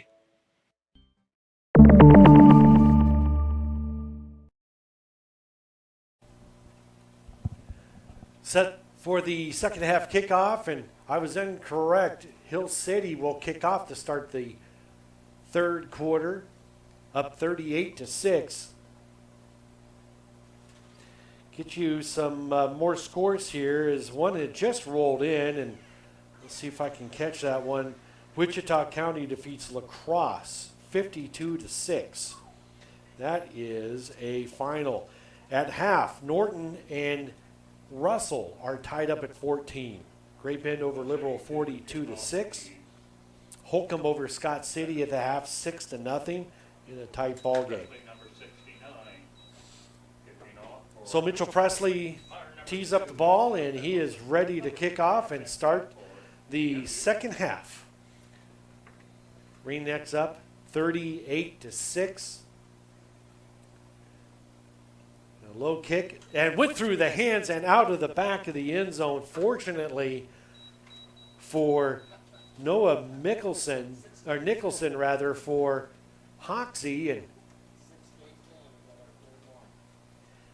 if that would have been a baseball, that would have been at least a double. But it goes out the back of the end zone, and it'll be touchback. So Hoxie picks up ball now, their first possession of the second half.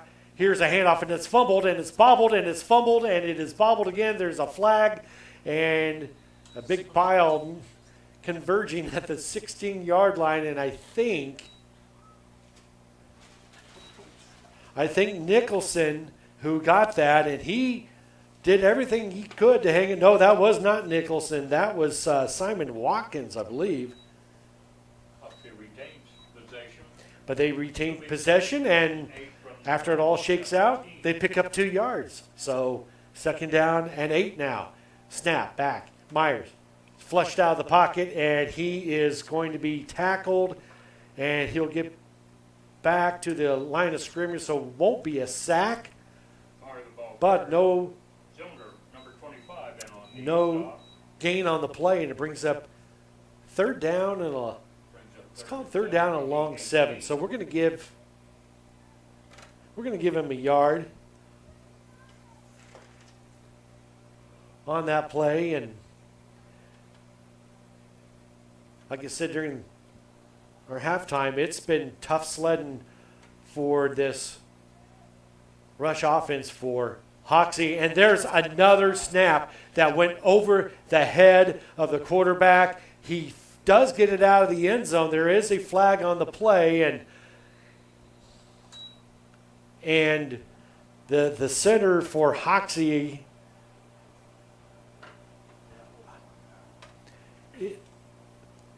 just having a hard time,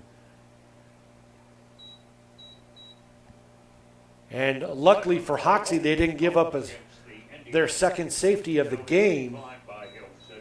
There is a penalty, but it is declined by Hill City, and so that's going to spot the ball at the, let's call it the 7-yard line, brings up 4th down and 17, because looks like Hill City's going to punt this one away, make sure everybody's there. Bobble snap. The punt is off, and it is picked up on 1 hop at the 30. This is Balthazar. He gets around the left side and finally brought down by 3 Hoxie Indians. Balthazar on the return.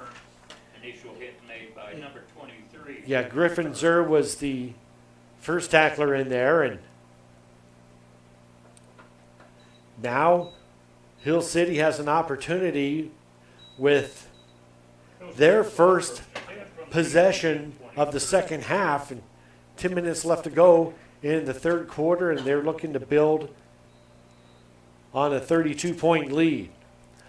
High formation as Balthazar under center. He drops back. He's looking for an open receiver, throws it deep, and it is covered by 2 Hoxie Indians, but pass interference is going to be the obvious call here, as 2 defensive backs were trying to stay in there with, I believe it's Slade Rohr, who is the intended receiver, and there is a, like I said, there is a flag on the play, and just kind of waiting for the official ruling, but that is definitely a pass interference penalty, and they're going to move the ball clear down to the Hoxie 9-yard line. 1st and goal now for the Ringnecks. Split left, Tyler Ashbaugh. Balthazar gets the snap, hands it off, goes up the middle. This is Budig, and Budig will bring it out to about the 6-yard line, picks up 3 on the play. Brings up 2nd and goal from the 6. That's his 2nd carry of the night for Budig. Comes in with 159 yards rushing on 32 carries.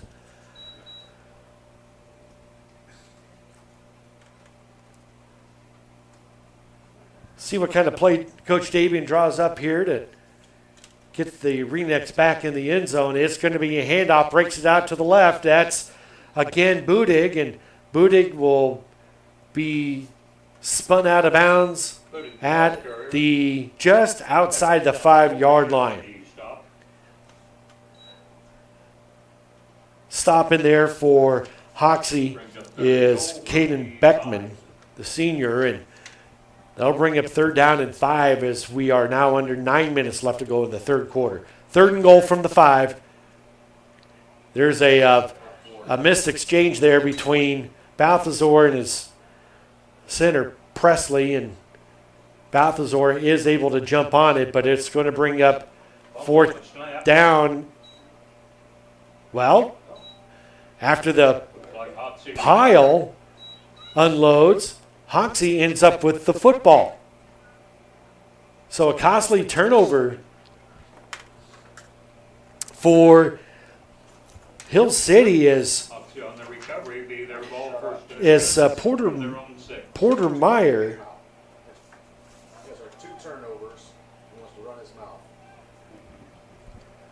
Gets the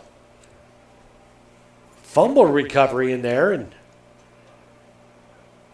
now Hoxie has new life with the ball at their own 6, trying to work out of their own end zone. Meyer's going to keep it, tuck it, and run, and another flag thrown in. Referees are going to have to ice their arms tonight with all the flags they're throwing. We'll see what the call is. And it looks like it's going to be on Hoxie. It's a holding as the umpires discussing what Coach Davian wants to do. And so it's going to march it back to the 3-yard line now. It brings up first down and 13 to go with 8:40 left to go here. First and 13 or second and 8, Coach? Second and 8 or first and 13? So now the officials are discussing, okay, what are we going to do? Are we going to decline the penalty, or are they going to accept it? Which, that's kind of what the discussion is right now. And Coach Davian says, yeah, let's march it back. So it makes it first and 13 now for Hoxie. Ball at their own 3-yard line and more flags. False start on Hoxie, and you're kind of in dangerous territory here because Hoxie center has snapped the ball over Chase Meyer's head several times tonight. One ended up in the first score of the game as safety. So half the distance to the goal. Now it's first down and 15 at about the 2-yard line. And here's a quick pass. Nice pass over there in his first completed pass to Noah Nicholson. And Nicholson's going to bring it out to the 12-yard line. So Myers just got the snap, and Nicholson was ready for it and got hit hard out of bounds by the Ringneck's Budig. And it's going to bring up 2nd and 4, but not after Nicholson was able to pick up about 11 yards on that play. So 2nd down and 4 for Hoxie, and I believe that was Hoxie's first completion. Their third completion. Myers drops back, and he finds Nicholson again, who finally brought down to the 20-yard line, but there is another flag in the play in the backfield, and most likely this is going to go against Hoxie, and Myers just kind of shot putted that pass over to Nicholson, and it's going to be a holding call against Hoxie. So Hoxie's not doing themselves any favors right now, as they had the ball out to the 12-yard line. Well, they're back inside the 10, and the ball's now spotted at the 6-yard line. So it brings up 2nd down and 11. So Chase Myers 4-5 passing tonight with 16 yards. Here's a snap and pitch back, and it is not going anywhere. It is Coach Davian wants a safety, and the ball is marked just outside the goal line, and another flag on the play as they're going to stop play here. And was made just short of the Now- goal line. They're on literally 6 inches. If you move the ball any closer to the goal line, it's going to cross that line, and there's not much closer you can get. Yeah. They're going to lose the down. Just decline. I mean, either way, it's dead ball foul. They're going to lose the down. So it's a dead ball foul on Hoxie, and now the ball's going to be marked at like the 6 centimeter line, if there is such a thing. It's not literally. Wes Nicholson. Dude, look at the scoreboard. And it brings up 3rd down and 16. So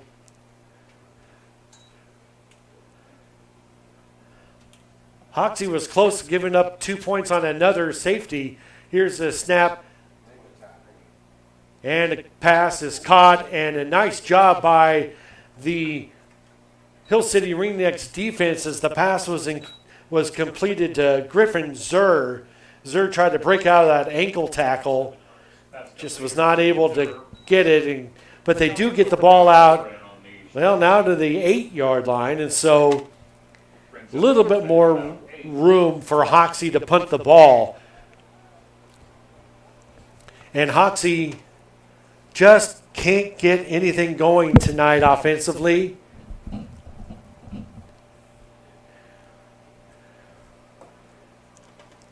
And the punt, it's a nice spiral punt picked up at the 40.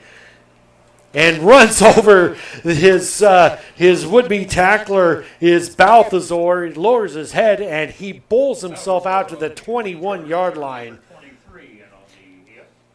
So that was a 19 First and 10, Hill City from the yard punt return, and Hill City looking to add on to a 32-point lead here. It's no scoring here in the third quarter. But Hill City's looking to stop that. This is a keeper by Ashbaugh. Tyler brings it out to the outside, and there's another flag. That's on Noah, too. Ashball, the ball carrier, flag down. So Ashbaugh did pick up the first down, but a penalty here may nullify that.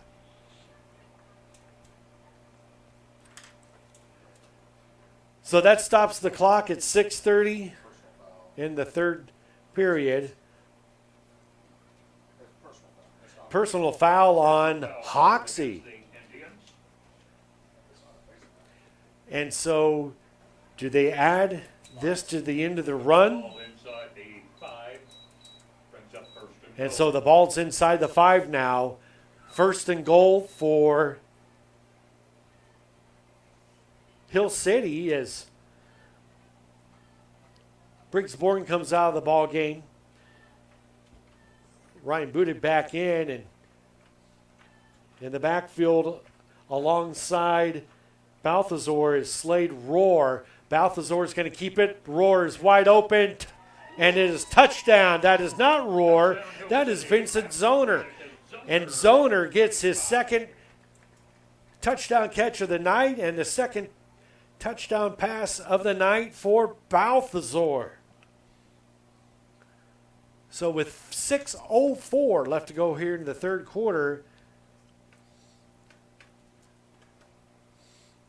Hoxie is going to try to stop Hill City on this 2-point conversion as Balthazar turns around and talks a little bit with Tyler Ashbaugh.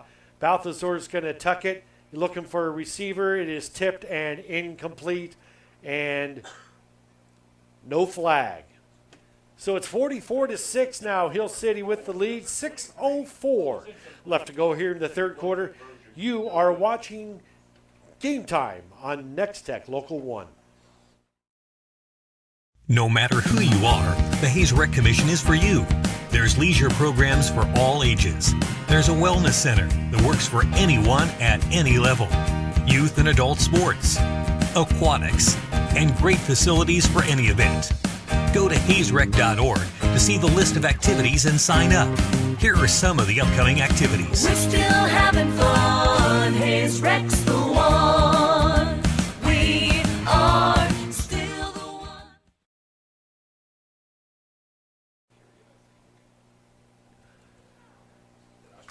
Fresh off of a Meyer number 2 along with 6-yard touchdown pass from Balthazar to Zoner. to kick off for the Ringneck. And I've been corrected. That is Zoner's first touchdown catch of the night. Ashbaugh had the other one, but for Balthazar, that's going to be his second touchdown pass of the night. It's a final Joaquini over. Well, hang on. Let's call this play first as the ball's picked up again by number 10 for Hoxie. That's Noah Nicholson, and he is spun out of bounds. And Hoxie's going to take over here. Second possession here of the third quarter as the ball is spotted at the 24-yard line.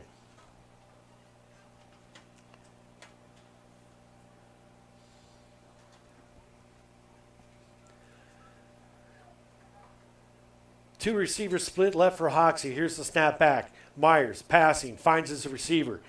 That goes to Chase Meyer, and Chase Meyer is finally spun out of bounds, but not before he picks up 13 on the play, and that's a first down for Hoxie.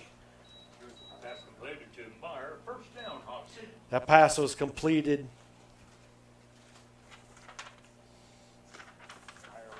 to Meyer, Chase Meyer. First and 10 from their own 38.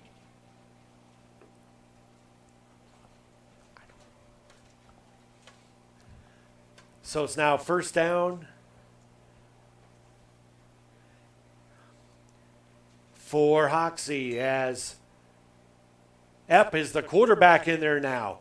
And so Epp gets the pass intended and completed to Griffin Zerb, but there was a flag on the play.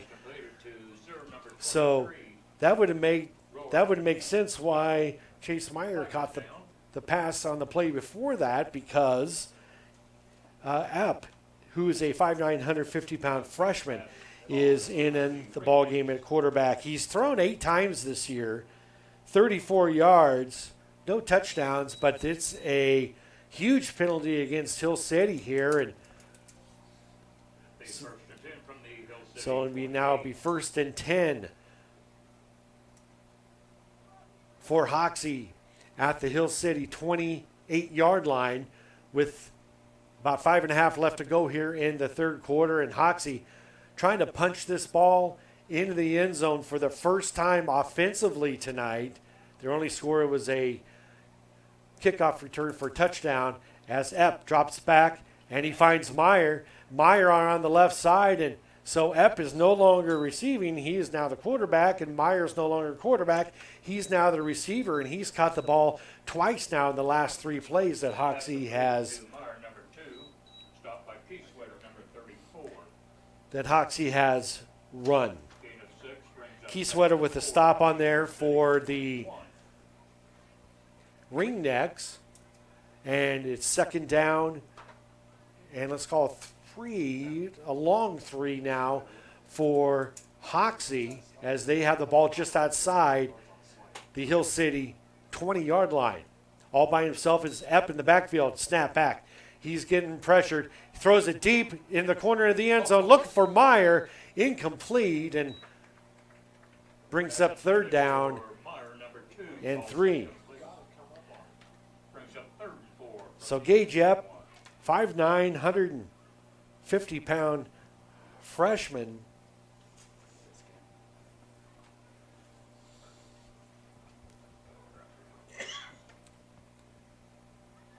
So third down and 3, long 3 with 5 minutes left to go.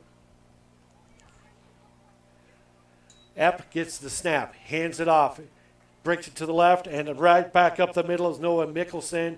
And Mickelson is going to pick up 10 yards, and that's going to be a fresh set of downs to the 11-yard line for Hoxie. Booted with the stop. First down for Hoxie. Epp so far 3 of 4 for 28 yards. as Coach Lance Barr for Hoxie has made a big switch and moving his quarterback to the receiver position and bringing in Epp. Epp looking for the end zone, overthrows his intended receiver, Mickelson. Pass intended for Nicholson. Bring up second down Is incomplete. and 10. Brings up second and 10. As Hoxie can pick up a first down here without scoring.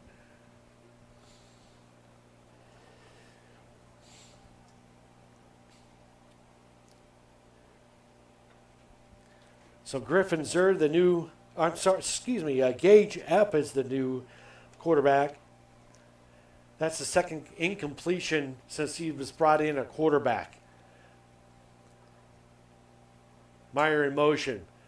Epp dropping back. He's got plenty of green in front of him, and he threw the ball intended for Nicholson, and Pass intended for number 10 Nicholson. Falls in. and not much going on there. Nice defensive play there by the Hill City defense, and I believe that was number 34. That was Kobe Keysweater to break up that pass, and now it's 3rd and 10.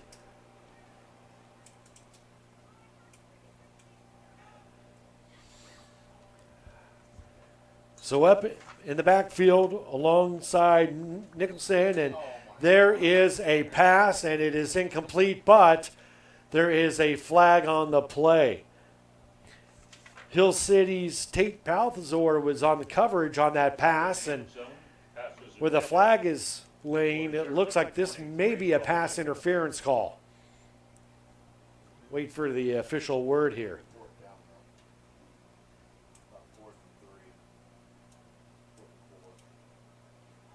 But where they have the ball marked, it's going to be still 4th and 4.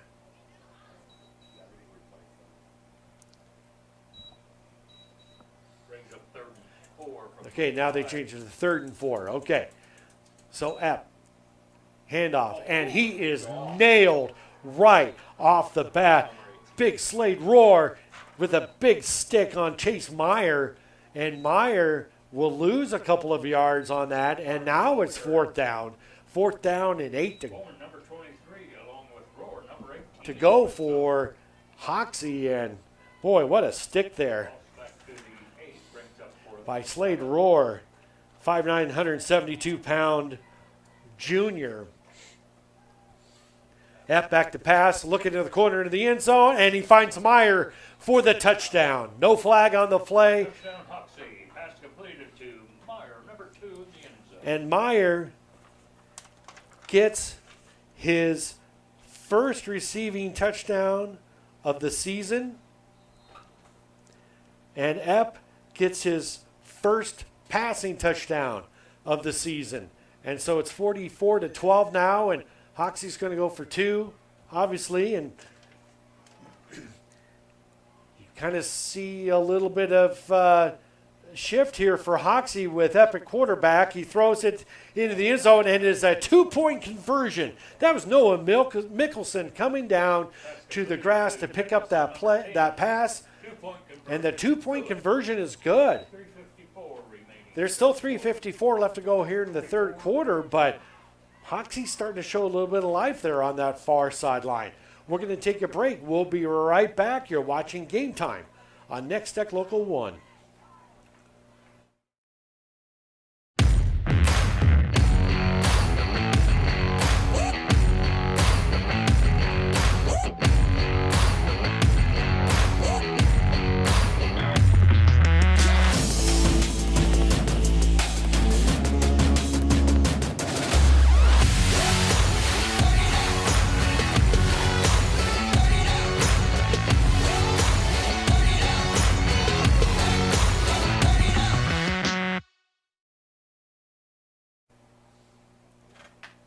So a switch at quarterback for Hoxie, and Hoxie punches the ball in offensively for the first time tonight as Coach Barrs made a quarterback change, and quarterback Chase Meyer is now receiver, and Gage Epp, the freshman, is now the quarterback.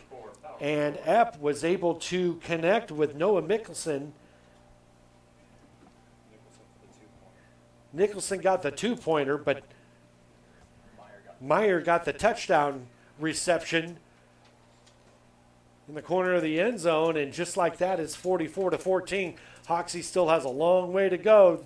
They got defense to play still. Deep kickoff, picked up at the 5-yard line, putting his head down and running over the tackler is Tate Balthazar, and On the return, number 23, and on the and number 15 for Hoxie got that's the freshman Evan Farber got a not so nice welcome to the kickoff team from Tate Balthazar, and Balthazar picks it up at the 5 and brings it out to the 25 for a 20-yard kickoff return. So Balthazar hands off, cuts up the middle, open running room, and finally brought down at the 35-yard line of Hoxie. Nor the ball carrier. That's a 20-yard quick pickup. 5 in on the stop. First down, Hill City. Trying to see who that was. That was Slade Roar with the big pickup there. Hill City trying to respond to Hoxie's score, and that was Roar with the handoff again, and he got back to the original line of scrimmage and then driven back. First tackler in there was Kellen Kressler, the freshman. Think about Hoxie. They graduated 10 seniors last year off their state championship team. They've got 2 seniors on this year's squad. And breaking it up the middle, that was, speaking of a senior, that's Ryan Budig. And Ryan is going to pick up close to 10 on the play. It's going to be about second and a foot, and they may measure this one. And they are. It's going to be, boy, it's going to be awfully close. We're going to give him 10 yards anyway. So stretch the chain out, and he is about half a foot short. Just short. Brings up third and less than a yard. So we got third down now, less than a yard. The ball is spotted at the Hoxie 25-yard line.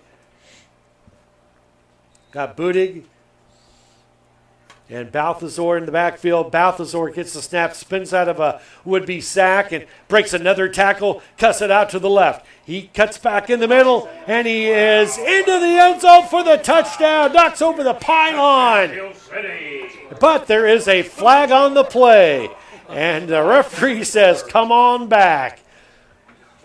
The flag is laying at the 29-yard line. That was a third and a foot. And that would have been a 25-yard touchdown run by Balthazar. But it's like grabbing a face mask, I believe, was what it looked like for the offense.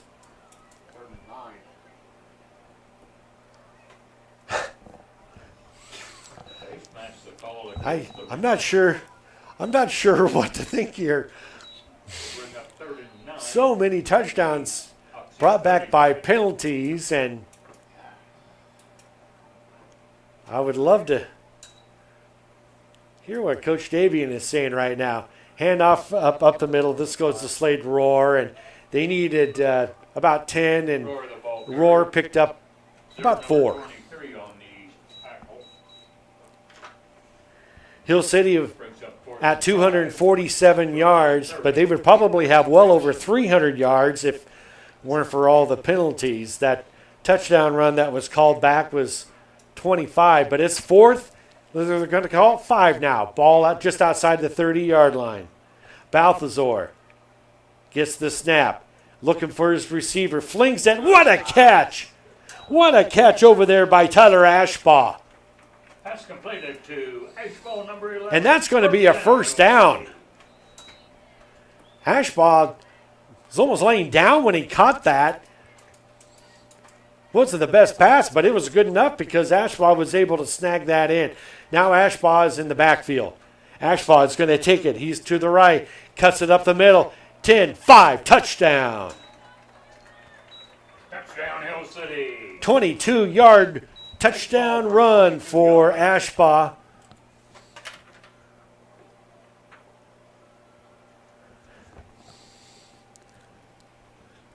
So a huge response for Hill City to Hoxie's touchdown. And so with a minute 22 left to go, it's 50-14 now as Hill City is going to go for the 2-point conversion. So Ashbaugh split right. He just got the 25-yard touchdown run. And this is going to be a handoff to Slade Roar. And nothing going there for Mr. Roar. And 2-point conversion fails. But it is 50-14. With a minute 22 left to go here in the third quarter. You're watching Game Time on Nex-Tech Local 1. A special thanks to these Hoxie Game Time boosters, Boehner Oil Service, Tom and Carl Campbell, and Hoxie Implement Company. These proud supporters stand behind the students and athletes. Go Fight Win from these ringneck supporters: Hill City Pharmacy, First State Bank, A&F Motors and Storage, and Professional Fire Equipment, longtime full-season booster of Nex-Tech Game Time. They're rooting for all area schools to have a great year.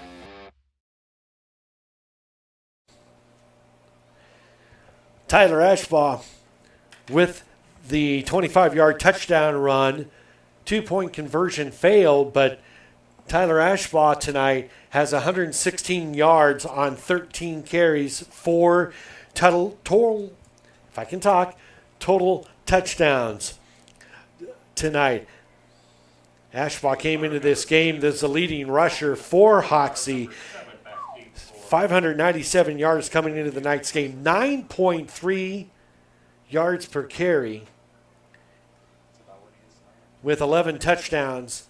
And out of the 5 games that he's played this year, he surpassed the century mark 4 times, make this one the 5th one.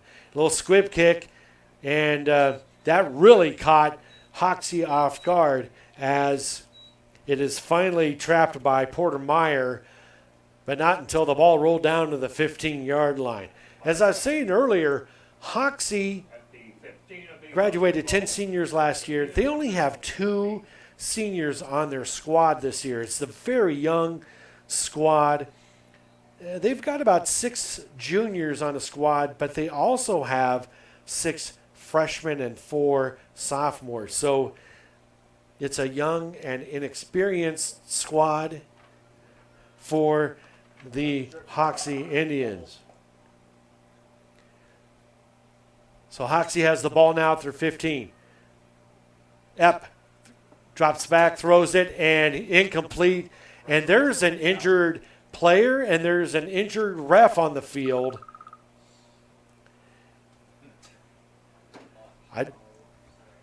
It looks like they ran into each other.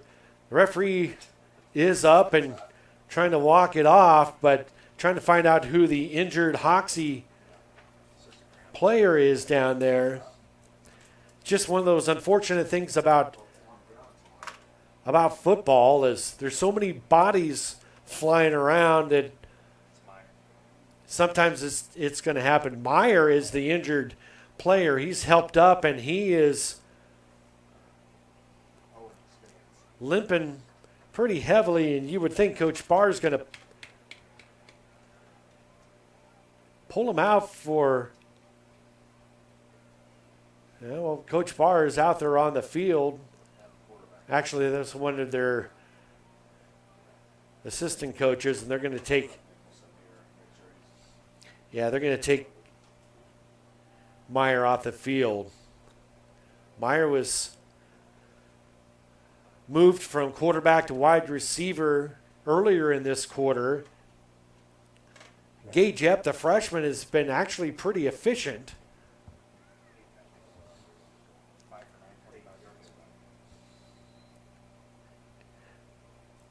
Waiting for, it looks like there's going to be a timeout. Hoxie wants to talk about this and find out how Chase Meyer is doing. We're going to take a quick break as well. You're watching Nex-Tech. Game time right here on Nex-Tech Local 1.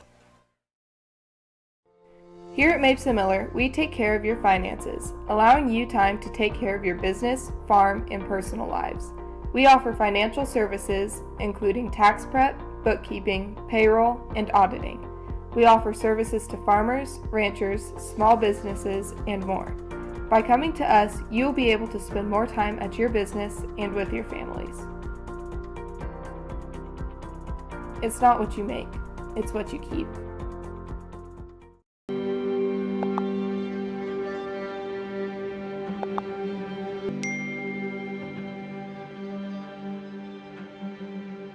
Suicide is the second leading cause of death for kids. That's why I rely on Bark. Built by parents, for parents. Bark's award-winning dashboard monitors text messages, emails, and over 30 different apps and platforms for potential safety concerns. Hey, can we talk? Okay.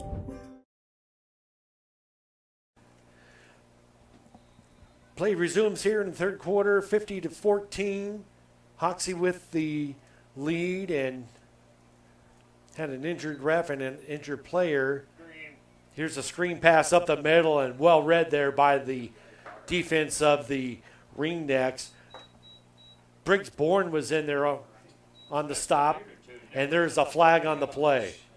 And it's going to be, it was well after the play was dead. I don't know if somebody said something. I don't know if it's an unsportsmanlike.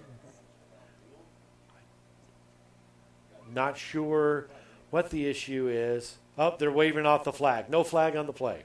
That one came 2 or 3 seconds after the play had ended. And so a gain of 2. Brings up 3rd and 8 from the 22. Epp, the quarterback, dropping back. Looking for a receiver up the middle and almost picked off by Tyler Ashbaugh, but falls incomplete, and now it's 4th down and 8. You know, for a freshman, Gage Epp has got a pretty good arm there and threw it right into traffic and fell incomplete, and lucky that Ashbaugh did not pick that ball off. So deep to receive for Hill City is Balthazar, standing at his own 30.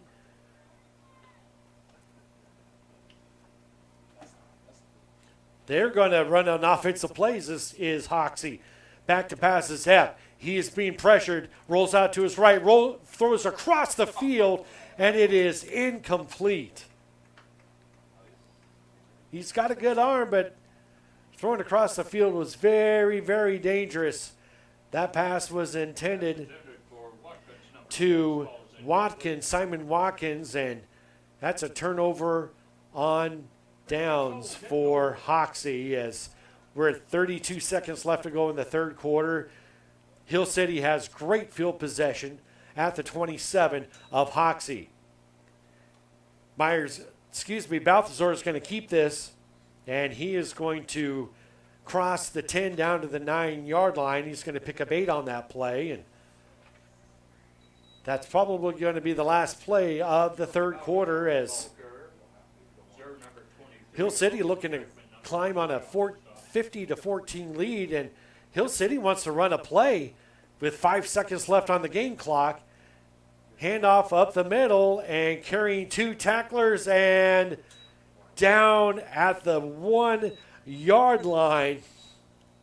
That was Ryan Budig, and that'll be the last play of the third quarter. And so when we come back for the fourth, Hill City will have first and goal from the 1 yard line. When we come back, you're watching Game Time on Nex-Tech Local 1. Across Northwest Kansas, families rely on more than just good neighbors. They count on trusted care. At Phillips County Health Systems, we serve our communities with one mission: patient-centered excellence. From emergency services to specialty care, we provide comprehensive, high-quality health care focused on you. Phillips County Health Systems, caring for our region, centered on you. Ready to step into comfort again? At High Plains Podiatry, Dr. Robert Hins has over 20 years of experience helping families across southwest Nebraska and northwest Kansas stay on their feet. From heel pain to sports injuries to diabetic care and surgery, we're here to restore your stride. Don't live with foot pain. Call High Plains Podiatry today at 308-345-3773 to schedule your appointment.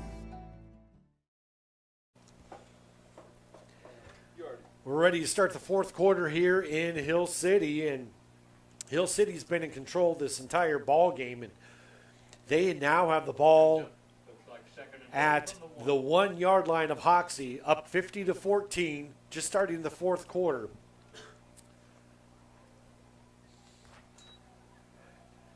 And it's a handoff up in the middle, and Budig with the touchdown. From a yard out. 1 yard touchdown run for Ryan Budig, the 5'8", 140-pound senior. And I'll have to check with my statistician to see how many rushing touchdowns Budig has. That's his first touchdown. And according to my stat sheet, that's his first rushing touchdown of the year.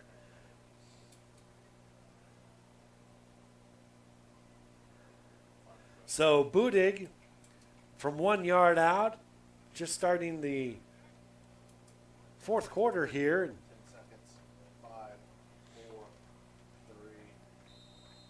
3. And Hill City needs to call a timeout. Timeout, Hill City. I think the play clock was running down, but at either rate, They were counting on Hill City.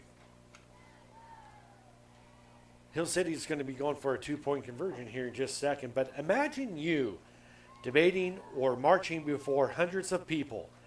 Kansas high school students have been debating and performing spectacular marching halftimes since school started. You're invited to support the fall activity programs of your school. Attend a game, volunteer to judge a debate, enjoy a music program. This public service message from your Kansas State High School Activities Association and Nex-Tech Game Time. Let's see if we can pull up any updated scores we might have for you, so we can pass those along. We do know that Trigo blew out Hill City tonight. That game's been called already, so Trigo keeps marching along. So here's Hoxie with the 2-point conversion. Hill City, excuse me, and the call up the middle, and that is a successful 2-point conversion. And that went to Kobe Keysweater. So, 2-point conversion. Good. and so for Kobe, he gets a little part of the rushing action tonight. From what I see, that's his only carry, and he gets the 2-point conversion. So 58-14. Just starting the second quarter here, the fourth quarter, as both teams break out of their huddles, and they're going to, Hill City set to kick off. Deep to receive for Hoxie. It's Meyer, number 2, Number 10 back and number 10, Indians. Presley, number 69, kicking off. and Noah Nicholson back there also alongside Chase Meyer. So we're not almost at the 45 mark, but we're a point shy of that. So Presley getting set for a kickoff again, right up the middle. That's picked up by Nicholson, and he's going to bring it out to about the 26-yard line. He's pushed back, and they're going to give him some forward progress there. So Return by Nicholson. leading tackler coming into this ball game for Hill City was Their own 26. Briggs Bourne, who has 54 tackles coming into tonight's game. Aiden Hall leads the team with sacks with 6 coming into tonight's ball game as well. Dropping back is that beautiful spiral pass, but well over the intended receiver, Chase Meyer, along the left side. Coverage over there for Hill City was Tyler Ashbaugh, who was step for step with Meyer. So it's going to bring a 2nd down and 10, stops the clock. So up in this ball game is 6 of 13, 40 yards, and it's thrown a touchdown.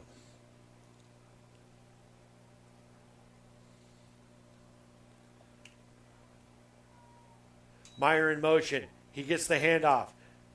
On the sweep off to the left side, he breaks the tackle, gets the first down as he crosses the 36-yard line.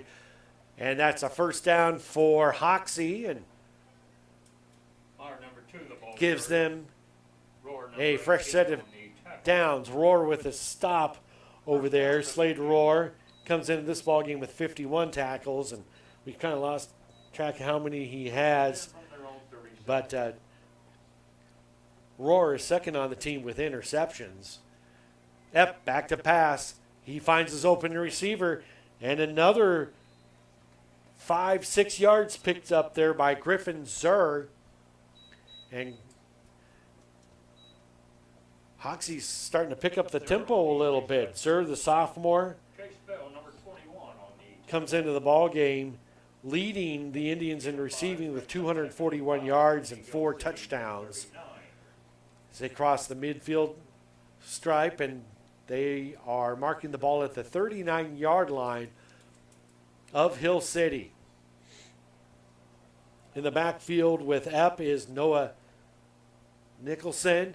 Nicholson gets the handoff up the middle and brings it down close to the 35-yard line. It's called 36, and it's going to leave Hoxie with 3rd down. ball carrier. Let's call it 3, Number 7, along with Roar, number 18 on the stop. as Nicholson Brings up 3rd and 3 from the Picks up 36. close to 3, maybe 4 yards on that play. So 3rd down and 3 now for Hoxie is Epp back to pass. He's looking for an open receiver and overthrows his intended receiver on the far right. And that's Griffin Zur. Intended for Zur, number 23, falls incomplete.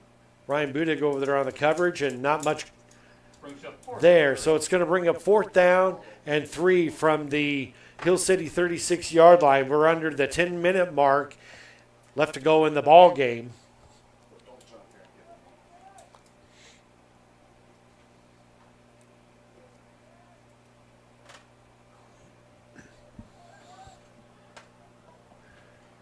Hoxie with trips to the left. Split right is Zur. By himself in the backfield is Epp, and there's a flag on the play. It looks like maybe we have a false start on the Hoxie offense. They had they had Meyer, and they had Beckman, and they also had Nicholson split left, and one of the 3 jumped a little bit early, and that's going to set him back 5 yards. So now it makes it 4th instead of 4th and 3. Hoxie is faced with a 4th and 8. Same formation. Trips left. And one of the receivers is lined up offside, but They're going to let him play. Epp takes it himself as he was forced out of his pocket, and he's going to get it out to the 40, but he is going to pick up just a yard and far short of the first down, and that's going to be a turnover on downs for the Hoxie Indians. And so Hill City has an opportunity here with a ball right at midfield. Hill City holds. And 9:34 left to go in the ball game. Hill City made an opportunity to close this one out. They're up by 44 points over Hoxie.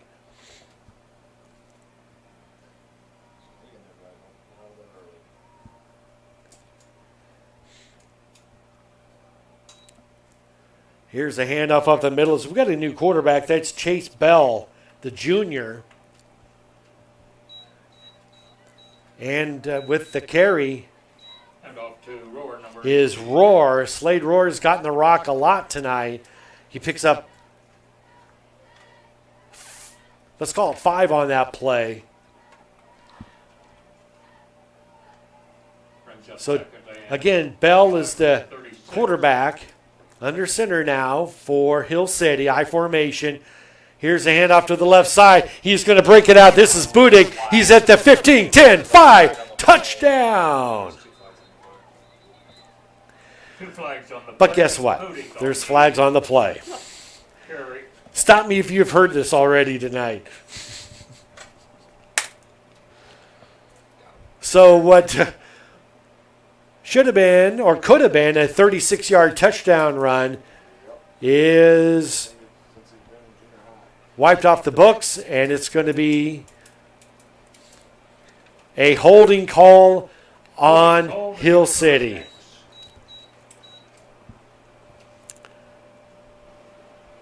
So Budig, who just had his first touchdown run earlier in this quarter, Brings up second. almost picked up his second one. 35. His longest rush of the year was 22 yards, and that 36-yard run far surpassed it, but it doesn't count. So it's second down, 15. Here's the pitch out. This is Budig again, and he's got open running room. He's got the 20, and there's another flag on the play as Budig's brought out at the 5-yard line. And I'm telling you, Coach Travis Davian is beside himself on the sideline. And the unfortunate thing, it looks like Budig is hurt. You can't, oh my, you're 100% right. Hoxie's Gage Epp is over there stretching Budig's leg and maybe a cramp. Tell you what, Budig has run. He's run close to 80, 85 yards in the last 2 plays, all for nothing. Coach Vincent Walker's over there on the far sideline. He's going to call a hold. Hey, now this ball should be at the 25, and then half the difference from the 25, so we should be at the 12. So Don't let him take it all the way to the 10. 2 penalties. yeah, there was 2 penalties for Hill City. We're up here in the press box. Unsportsmanlike conduct. Okay, so we got a holding, and then we have an unsportsmanlike conduct, and I'm wondering if that's when Coach Davian came out on the field and screaming at the refs. But I would love to know the official count of flags tonight.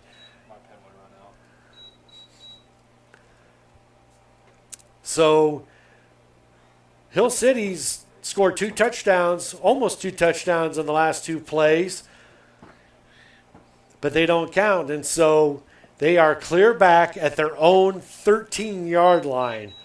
And it's second and forever. You aren't wrong, but you can't do anything about it. For Hill City. And long. Scoreboard says second and 37. So with a new quarterback, there's another flag. Send off to Roar. 5 down I- to 10. I've called many games in my life, and I don't think I've ever seen This is 3 plays in a row. And even Hill City's offense is starting to get frustrated. Slade Roar is like, what is going on out here? As is Tyler Ashbaugh. And, well, Hill City's going the wrong way. And so instead of 2nd and 37, let me put this in perspective for you. The ball is at the 6, Hill City's own 6-yard line. They got to get to the Hoxie 30-yard line for a first down. So back to pass. And it is almost, is it caught? He caught it. How the heck did he catch that? That is Vincent Zoner. That's a nice little pass there by Chase Bell. But there, oh. Ladies and gentlemen, there is another flag on the play. I think we may have a riot here soon.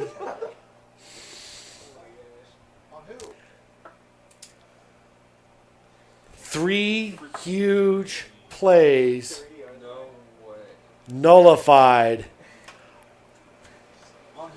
This is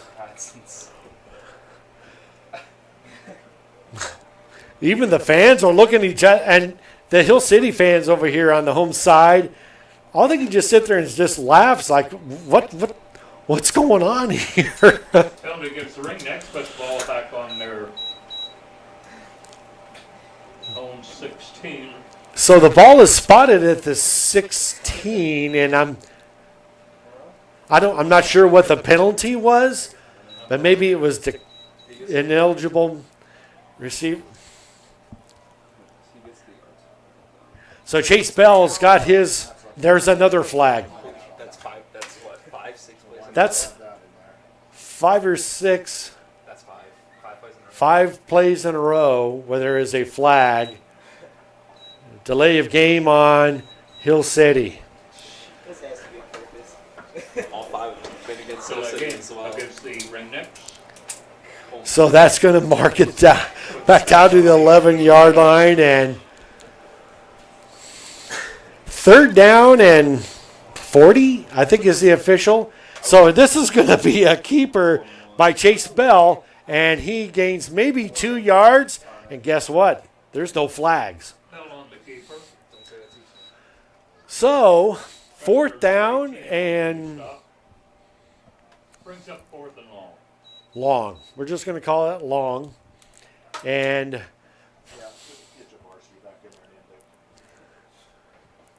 back to punt is Zoner.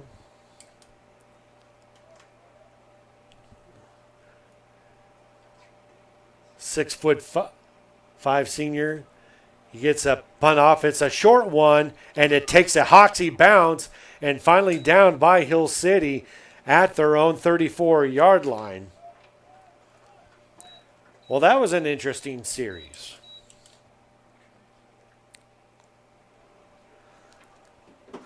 Hoxie's ball. First and 10 from the Hill City 34. So Hoxie has the ball. We're still at 7 minutes left to go in the 4th quarter here, and Hoxie's looking to put some more points on the board. And Hill City, that last possession, was looking to put this game away. But Hoxie's got the ball. Epp is the quarterback. He's being pressured, scrambles out. Nice little pass. And then wrestled down at the 33-yard line. Nicholson, number 10. Nicholson makes the catch. Epp with a nice throw. And Nicholson, he hung on to that. He got smacked pretty hard, but after all said and done, it's just a pickup of 2 yards. So 2nd down and a long 8. As Hoxie breaks out of their huddle, Nicholson's in the back with Epp. Epp throws it behind his intended receiver, Chase Meyer, and no chance for Meyer to catch that. Brings up 3rd and 9. So it'll bring up 3rd down, and let's call it 9. And with the incompletion, that stops the clock at 6:10.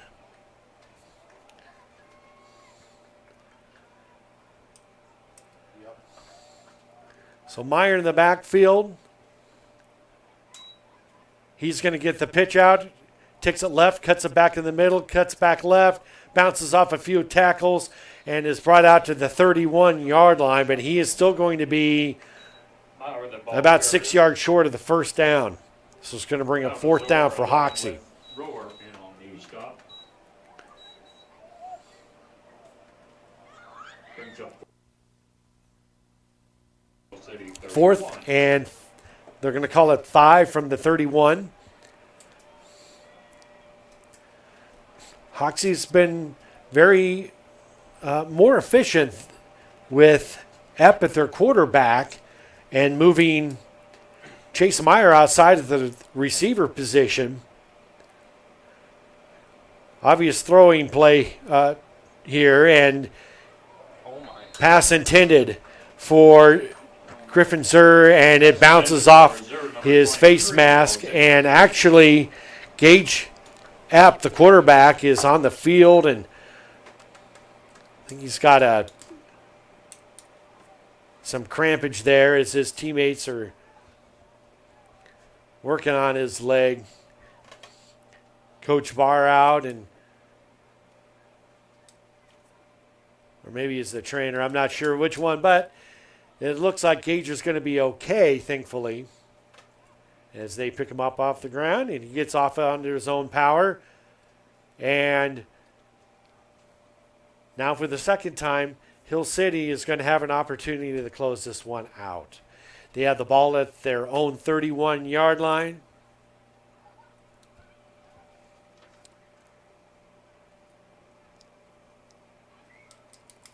Referees discussing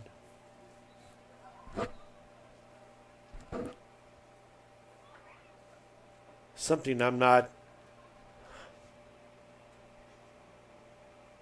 quite sure. There's not a flag on the play or anything like that. So Hill City holds, takes over first and 10 from their own 31. So Hill City will take over there at their own 31-yard line, and Balthazar back in quarterback, and he wants to close this one out. He keeps it, breaks it out to the left. Nice juke move, and he spins out of one tackle, but he is finally brought down by Meyer and also by Noah Nicholson, but not before an 11-yard pickup by Balthazar. First down, Hill City. For Hill City, and I think First and 10. frustration and tempers are starting to flare up maybe a little bit out there as these teams have played each other for years. Handoff up the middle, puts his head down, and Ryan Budig is going to pick up 11 yards, and there'll be another first down for Hill City. Hill City lost to Hoxie 38-14 last year. Of course, Hoxie ran the table last year and went undefeated to win the 8-man Division I state championship as Slade Roar picks up 7 yards, brings the ball inside the 19. 4.5 left to go in the ball game, and Hill City's trying to close this one out a little early. They're up by 44. Formation. Balthazar will hand it off to Budig. Budig will break a tackle, and there is the touchdown. Hill City, Budig from 19 yards. Ladies and gentlemen, there are no flags on the field. That is going to count. And so that brings the score to 64-14. And looks like they're going to go for a 2-point conversion, but technically the game is over. But let them get the 2-point play in. And I think they're just going to kneel this one. No, absolutely don't be running the play here. And that is going to wrap up the ball game with 4:14 left to go in the fourth quarter. This is a final in Hill City. The Ringnecks avenges last year's loss to Hoxie with a 64-14 win over the Indians here in Hill City. we're going to take a break, kind of gather ourselves here, get some stats going, see if we can get some updates on some scores, and then we'll wrap it up here in Hill City. You're watching Game Time on Nex-Tech, Local 1. Nex-Tech Wireless has been offering superior coverage to Kansans for close to 20 years. My, how things have changed. Bringing us to modern technology we trust and depend on. Rain or shine, wind or snow, we'll be there. Because we live here too. We're investing in our communities and connecting Kansans.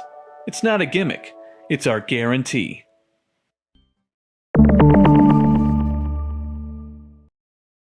No matter who you are, the Hayes Rec Commission is for you.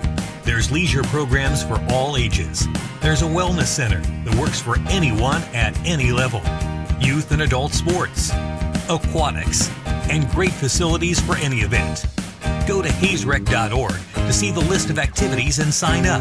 Here are some of the upcoming activities. We're still having fun. Hayes Rec's the one.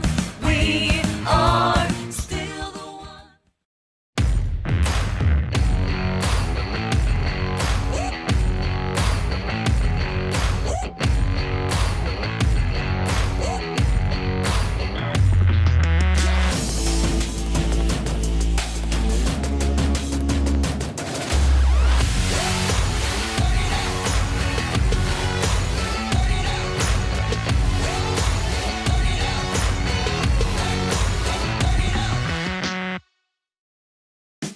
A special thanks to these Hoxie Game Time boosters, Boehner Oil Service, Tom and Carl Campbell, and Hoxie Implement Company. These proud supporters stand behind the students and athletes. Go Fight Win from these ringneck supporters: Hill City Pharmacy, First State Bank, A&F Motors and Storage, and Professional Fire Equipment. Longtime full season booster of Nex-Tech Game Time. They're rooting for all area schools to have a great year. Here at Mapes & Miller, we take care of your finances, allowing you time to take care of your business, farm, and personal lives. We offer financial services, including tax prep, bookkeeping, payroll, and auditing. We offer services to farmers, ranchers, small businesses, and more. By coming to us, you'll be able to spend more time at your business and with your families. It's not what you make, it's what you keep. Across Northwest Kansas, families rely on more than just good neighbors. They count on trusted care. At Phillips County Health Systems, we serve our communities with one mission: patient-centered excellence. From emergency services to specialty care, we provide comprehensive, high-quality health care focused on you. Phillips County Health Systems, caring for our region, centered on you. Ready to step into comfort again? At High Plains Podiatry, Dr. Robert Hins has over 20 years of experience helping families across southwest Nebraska and northwest Kansas stay on their feet. From heel pain to sports injuries to diabetic care and surgery, we're here to restore your stride. Don't live with foot pain. Call High Plains Podiatry today at 308-345-3773 to schedule your appointment. It's a final here in Hill City as the Ringnecks big win tonight over the Hoxie Indians 64-14. And we are compiling stats as we speak. And so let's go over some finals that we have. Quinder over Ellis tonight, and that is a final 30-20. Is the final score there. Hugoton over Cimarron 35-7. Other Western Kansas scores. Let's see. I saw one earlier with Russell and with Phillipsburg. Never mind. That game was last week. Hayes. It's a final now. Hayes travels to Dodge City and wins 28-19. Wichita County travels to La Crosse and puts a thumping to La Crosse. 52-6 is the final score there. So next week, Hill City will travel to Stockton to take on the Tigers, and Hoxie will host the St. Francis Indians at home next week. That's up next for Hoxie. So Hoxie falls to 2-4 on the season, and Hill City improves to 5-1, and they're 3-0 in district play. So Hill City is in a really good spot right now. They're taking on a Stockton team that has yet to win a ball game, but you never want to count those kinds of teams out because there's a lot of things for them to play for.